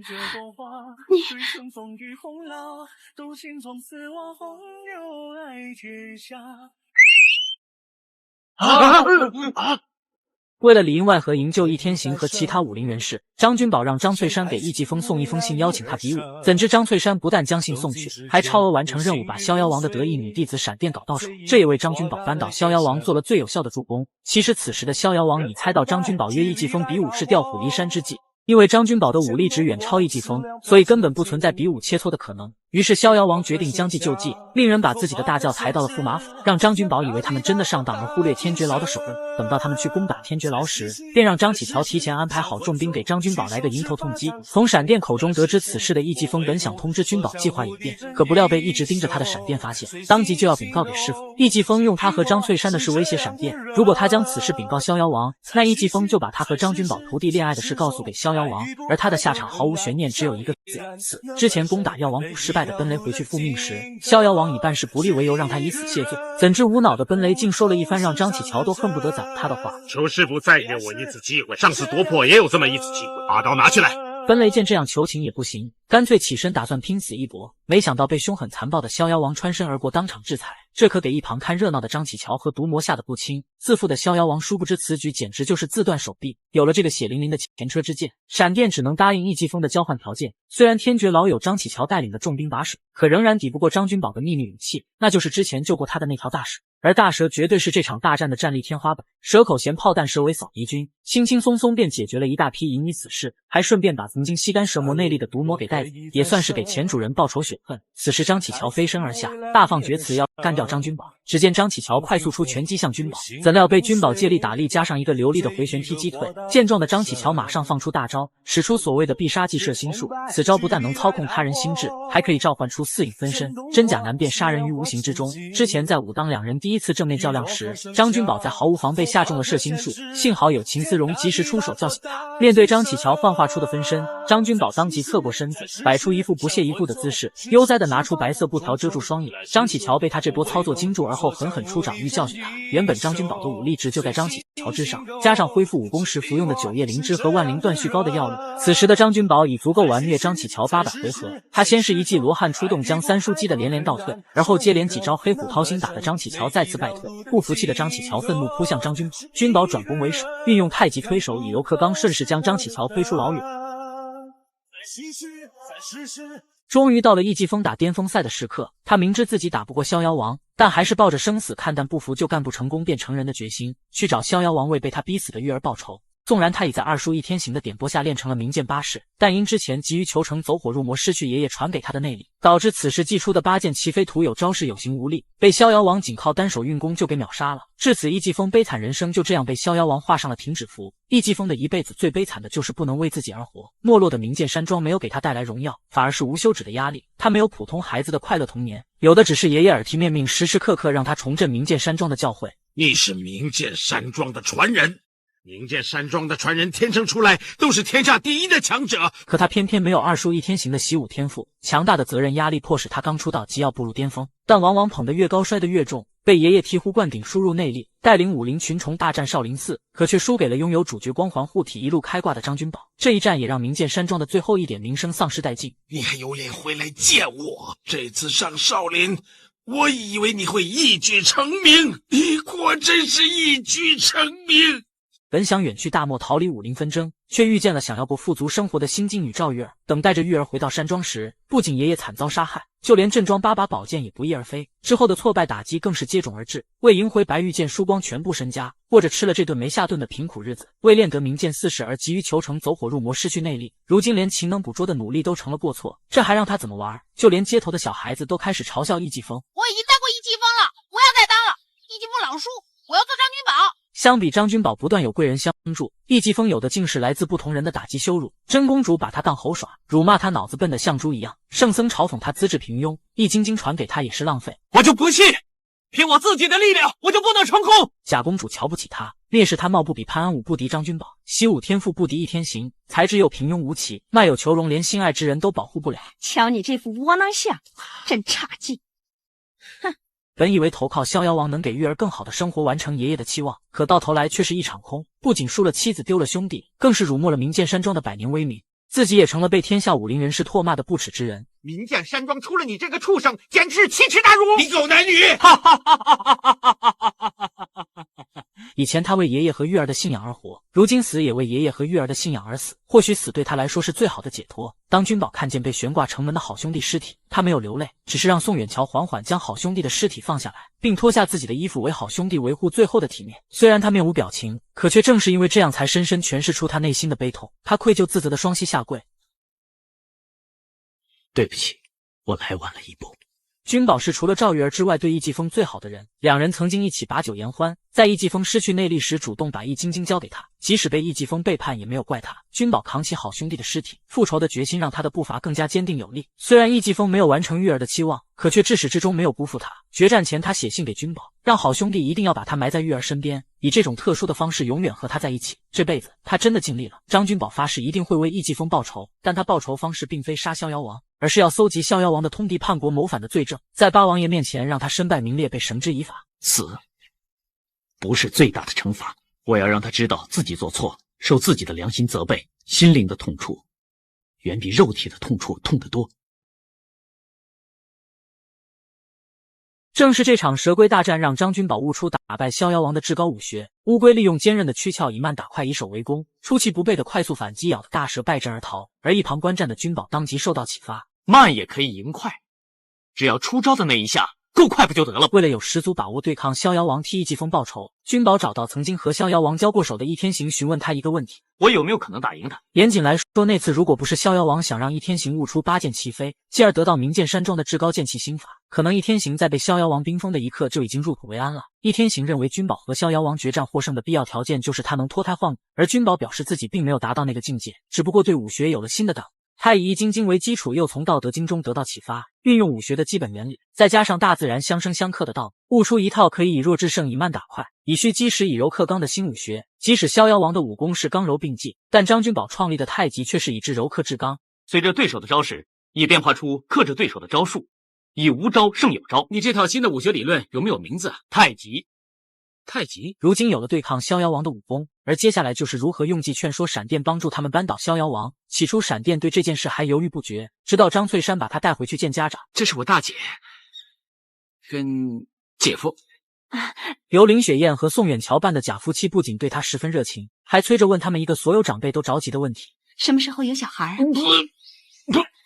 一家人其乐融融的场面顿时就让闪电热泪盈眶。一直以来在逍遥王身边，除了打打杀杀，完成师傅的任务，如履薄冰的生活，根本没有什么尊严情谊可言，更是从未感受过家庭温暖。如今自己恶贯满盈，不仅得到张翠山一家人的优待，林雪燕还把祖传的手镯作为认可他的礼，这让闪电感动之余下决心背叛逍遥王。有了他这张王牌，张君宝找到八王爷，将逍遥王的野心和阴谋全盘托出，希望借用他的力量铲除逍遥王。这是一举两得的事情，你解决了眼中钉，我消除了肉中刺。而张君宝对八王爷的要求却很简单，只需以他的名义约逍遥王出现即可。届时他只需在一旁悠哉看戏，坐收渔翁之利。其实八王爷早就有了铲除逍遥王的念头，当初他只是想让逍遥王帮助自己整顿武林，没成想逍遥王根本没把他放在眼里，甚至在公主大婚之事上受到逍遥王威胁。所以面对这百利无一害的条件，八王爷没有不答应的理由。翌日不知情的逍遥王被八王爷约见，闪电按计划临阵倒戈，将自己假扮公主和逍遥王以八王爷名义抓武林人士、偷学各派武功的事说出，有如此强有力的人证，逍遥王已无任何反驳机会。八王爷当即以大宋律法要将他收押候审。逍遥王让张启乔先去解决八王爷，可没料到仅剩的这个徒弟还不敌凶猛大蛇，竟被大炮击中，即将下线。此时张君宝拦住逍遥王，双掌出击，正面硬刚。此前张君宝第一次对战逍遥王，被他狠狠玩虐，摩擦的毫无还手之力，而此时却今非昔比，任凭对方武功招数多么诡异，速度之快，张君宝都不被影响，而是心里空明的伺机快速出招，把逍遥王击飞出去数十米。顿感失败的逍遥王一溜烟落荒而逃。奄奄一息的张启乔死前终于为曾经做的错事忏悔，但却为时已晚。君宝命弟子们厚葬张启乔，随即找到八王爷为闪电的事向他求情。八王爷看在他改邪归正指证逍遥王的份上，当即赦免了他。爱情的魔力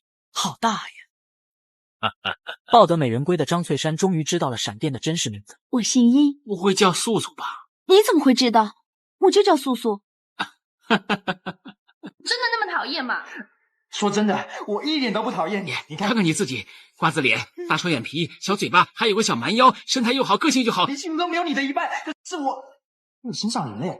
两个版本的冰心你更喜欢哪个呢？林心如版冰心和易天行有种如贫道追杜飞的既视感，而牛萌萌版则像娇俏小萝莉追爱疯癫痴情大叔。之前在君宝恢复武功后便劝过冰心让他一起离开，但却被冰心拒绝了，因为他怕易天行回心转意回药王谷时找不到他，于是便被重返药王谷的张启乔和血魔抓了回来。然而正是此举让他因祸得福，他从其他武林人士口中得知易天行竟已在这里，于是有备而来的他准备上演一场美女救英雄的戏码。他仅用一些白色粉末和半碗水，顷刻间就把附近的守卫和其他被关押的武林人士迷晕。只见冰心拔出发钗，3下5除2开锁，从牢内走出，悠哉的来到易天行关押之处。易天行见到他后猛然吓了一跳，这是易天行在太虚观当众悔婚后第一次遇见冰心，没想到却是在这样的场合以这种方式。此刻心虚的易天行紧张躲闪，不敢与冰心对视。你为什么不敢看着我？因为每次我看到你这么美丽的脸，我就觉得你对我有阴谋。你怕我吃了你？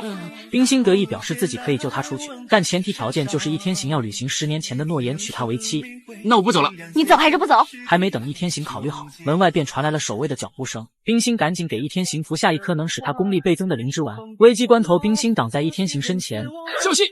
想不到你还关心我。银已死士当即转身劈向冰心，易天行见状发动功力震碎铁球，间接送其归西。冰心假装气息微弱昏迷，吓得易天行紧张地抱着他冲出天绝牢去找君宝等人帮忙。机智的小蝶看出师姐在演戏，于是吓唬易天行说冰心伤情严重，故意让易天行去为冰心买药。可等到易天行买药回来时，张君宝和宋远桥也联合起来骗易天行，说冰心等不及已经香消玉殒为他而死。突然的阴阳相隔让易天行顿感悲痛欲绝，他愧疚伤心地抱起冰心，想到以前自己错爱的两人都不喜欢他，初恋嫣然追着追着成为了大嫂，秦思荣追着追着成为了小兄弟君宝的爱人，从没人像冰心这样真心的对待他。此刻易天行无比懊悔没有珍惜冰心。如果多给你一次机会，你会怎样对待冰心？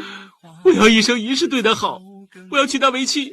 听到这个满意的回答后，冰心实在演不下去了，兴奋的合不拢嘴。易天行后知后觉，以为他诈尸，吓得跳起来四处乱窜。得知冰心假死试探他后，易天行虽然表现得很生气，但却突然开窍，发自内心的接受了冰心。或许冰心不是易天行的最爱，但却一定是这世上最爱易天行的人。与其苦苦追求不爱自己的人，莫不如接受眼前这个为他甘愿牺牲性命的人。在爱与被爱之间，易天行选择了后者。自此一代潇洒大侠彻底变成了妻管严，就连什么时候回药王都要请示老。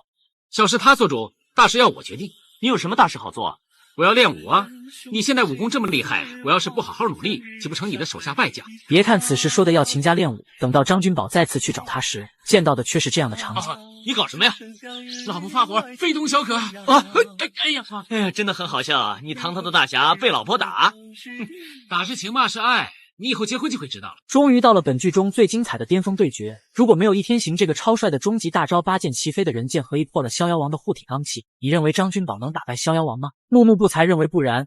当张君宝收到逍遥王的挑战书时，他第一反应就是写信让宋远桥去请易天行。作为江湖上公认的100年来天赋异禀的习武奇才，早在20年前，易天行的武功内力就已在江湖上名列前茅。加上在天绝牢时被逍遥王逼着悟出名剑8式，武力值实在不容小觑。并且易天行善于以气御剑，攻击距离较长，这也正是张君宝的太极拳所欠缺的。两人第一轮较量算是打成平手。逍遥王见自己的护体罡气被破，当即催动功力与一天行来一场内力比拼。在两人最后一掌对垒时，一天行被震退数十米。由此可见，第二轮一天行稍逊于逍遥王，但一天行并不想和逍遥王决一死战，毕竟家里还有老婆冰心等着呢，因此干脆罢手让张君宝上。只见张君宝缩地成寸踏水而来，此时处于上风意犹未尽的逍遥王率先出招，他早已经忘了两人在决战前双方因都没有十足把握，担心谁先动一定会露出破绽，继而敌不动我不动的对峙了一天一夜的场面，而这个结果却早就在张君宝意料之中，所以他才等一天行来开局。我不能出来太久，我老婆要骂人，你们不打啊，我来打。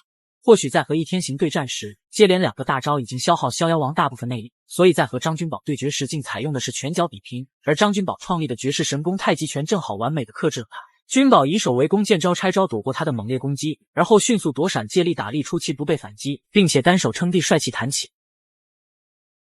不管逍遥王使出怎么样的招式，张君宝都谨记圣僧曾经告诉他的打败逍遥王的秘诀，避其锋芒不与之硬拼，并且在近身肉搏时将其之力卸去，充分运用以柔克刚4两拨千斤原理不断玩虐逍遥王。不甘心的逍遥王再次猛攻而上，张君宝当即一脚劲儿过肩摔打的逍遥王怀疑人生，屡次吃瘪的逍遥王不可置信地问君宝这是什么武功拳法。张君宝杀人诛心地表示这是自己创立没多久的太极拳，简单易学，人人可练，而且还强身健体。随即君宝便让武当弟子和那些毛头小子像模像样的耍起太极拳给逍遥王瞧瞧。一排、马牌、抓牌、看牌、抓牌、看牌，服了。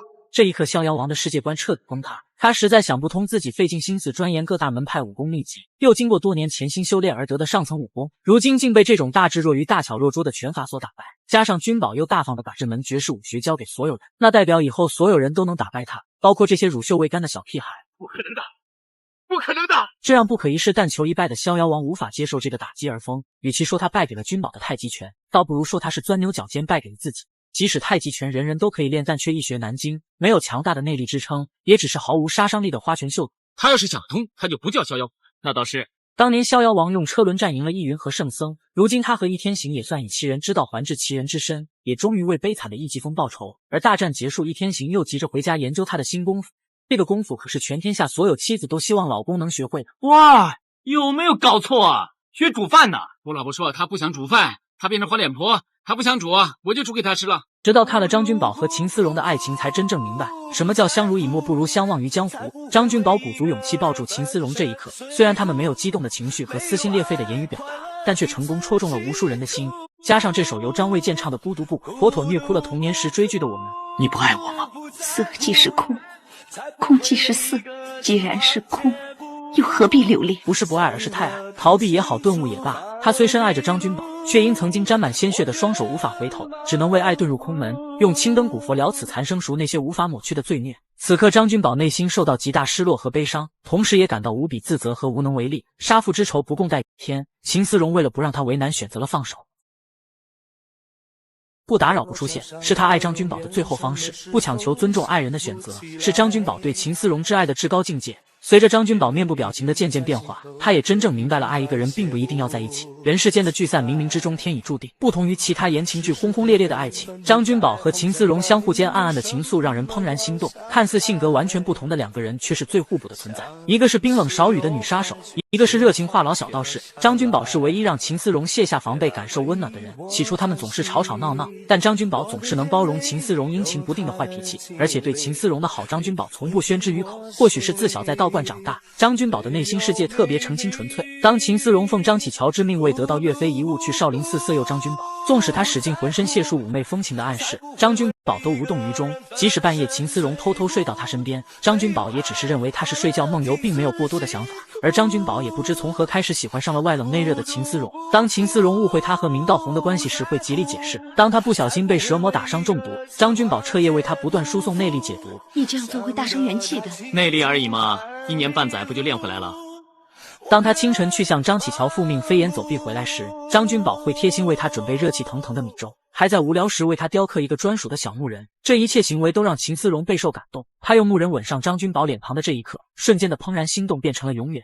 吻边留下的红唇印记也深深印在他的心里。而他们对待爱情的观念也是相同的。起初对秦思荣略有好感的易继风，加上把他当成初恋的疯狂追求者易天行，秦思荣都没有给对方任何希望。当得知张启乔喜欢自己，秦思荣震惊强烈的挣脱开，继而怒骂他实在太恶心。张启乔反问秦思荣，难道自己真的这么讨厌吗？秦思荣淡定回怼，令他哑口无言。我们这种人不可能有一点感情，讨厌也是一种情绪，所以我一点都不讨厌你。在我眼里，你只不过是会说话的东西。而张君宝面对喜欢他的明道红，至始至终也只把她当成妹妹。即使之后失忆期间喜欢上林雪燕，但在恢复记忆后，张君宝当机立断，对林雪燕再无半分暧昧。虽然他和秦思荣之间隔着杀父之仇，但他很清楚自己最爱的只有秦思荣一人。待一切尘埃落定，张君宝在易天行劝说下，终于决定忘记一切，和秦思荣重新开始。却没想到无法原谅自己的秦思荣已决定出家。等到张君宝赶到峨眉，秦思荣已经剃度完成，他只能拾起秦思荣的头发放在心间，把这份爱永远放在心里。曾经明道红给秦思荣占卜说他会孤独终老，结果他真的没有逃过命运安排。无论是想逆天改命之人的张涛，还是明道红，甚至从不信命运占卜的秦思荣，他们的结局都在不知不觉中顺应了天命。之后秦思荣创立峨眉派成为掌门，而张君宝则因失去挚爱彻底顿悟成为了真道士。他们虽然没有在一起，却也算走上了相同的道路，天涯海角默默牵挂彼此，也算是为这段不该有的情缘画上一个不圆满却又很合情合理的句号。你能等吗？能，我能等你一辈子。很多人说本剧最大的赢家是宋远桥，因为他天降桃花得到了颜值女神林雪燕。可木木认为最大的赢家非张翠山莫属，因为他的儿子张无忌真的太给他长脸。反观宋远桥却有个著名的坑爹儿子宋青书，或许在得到林雪燕芳心时，宋远桥用光了这辈子所有的运气，所以老天才赐他一个众叛亲离的儿子。在本剧中，宋远桥是张君宝7大弟子中头脑最笨的一个，不仅相貌平平，武功资质也是最差的。如果非要说出一个优点的话，那可能就是他的憨厚老实。反观女神林雪燕，论颜值在本剧中和其他的几位女角色相比，可以说有过之而无不及。毕竟张君宝都夸赞她美得能杀死人。论头脑才华，他精通医术，冰雪聪明，领悟能力也不错，所以才能让冰心带师收徒，成为江湖上医术高明的药王第3个弟子。论性格品行，他善解人意，乐于助人，识大体。当初父亲林天霸因为张君宝而死，临死前叮嘱他们千万不可找张君宝报仇，但张翠山一度认为张君宝就是害死师父的凶手，还因此间接让明道红为救张君宝送命。林雪燕不仅没有将父亲的死怪在张君宝头上，还极力阻止张翠山去报仇。后来当他爱上失忆的张君宝，原本他可以一直和张君宝过这种无忧无虑的生活，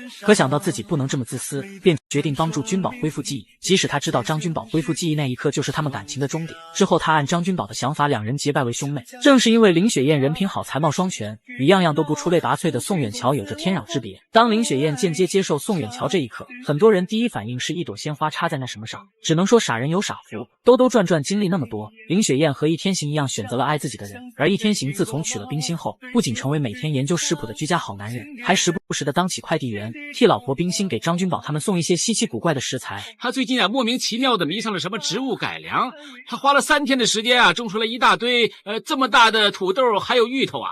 这样都愿意拿，你过分蠢呐！别看易天行表面疯疯癫癫，但他却是整部剧中活得最清醒通透的人，对人和事物的起落总有自己独到见解。武功天下第一又如何？那些只不过是虚名而已。明剑山庄落败，他很清楚月圆必缺，有辉煌就有衰落的一天。当初明剑山庄的建立是用无数先辈之血换来的，单靠他们几人根本不可能重振起来，一味强求是要付出血的代价。如果易继风能有2输1半的潇洒豁达，也不至于落得被暴尸城门的悲惨下场。有时过度执着反而会变得一无所有。赵玉儿失去活的机会才顿悟荣华富贵并不那么重要，易继风失去妻子才幡然醒悟懂得珍惜。在易继风死的那一刻，不知天上的易云是否也后悔一直给孙子强加的重大责任压力。真正的幸福快乐或许并不在于那些虚名与权势利益，而在于找到自己内心真正所向往的，活出真实的自我才尤为珍贵。在地里见枫树金花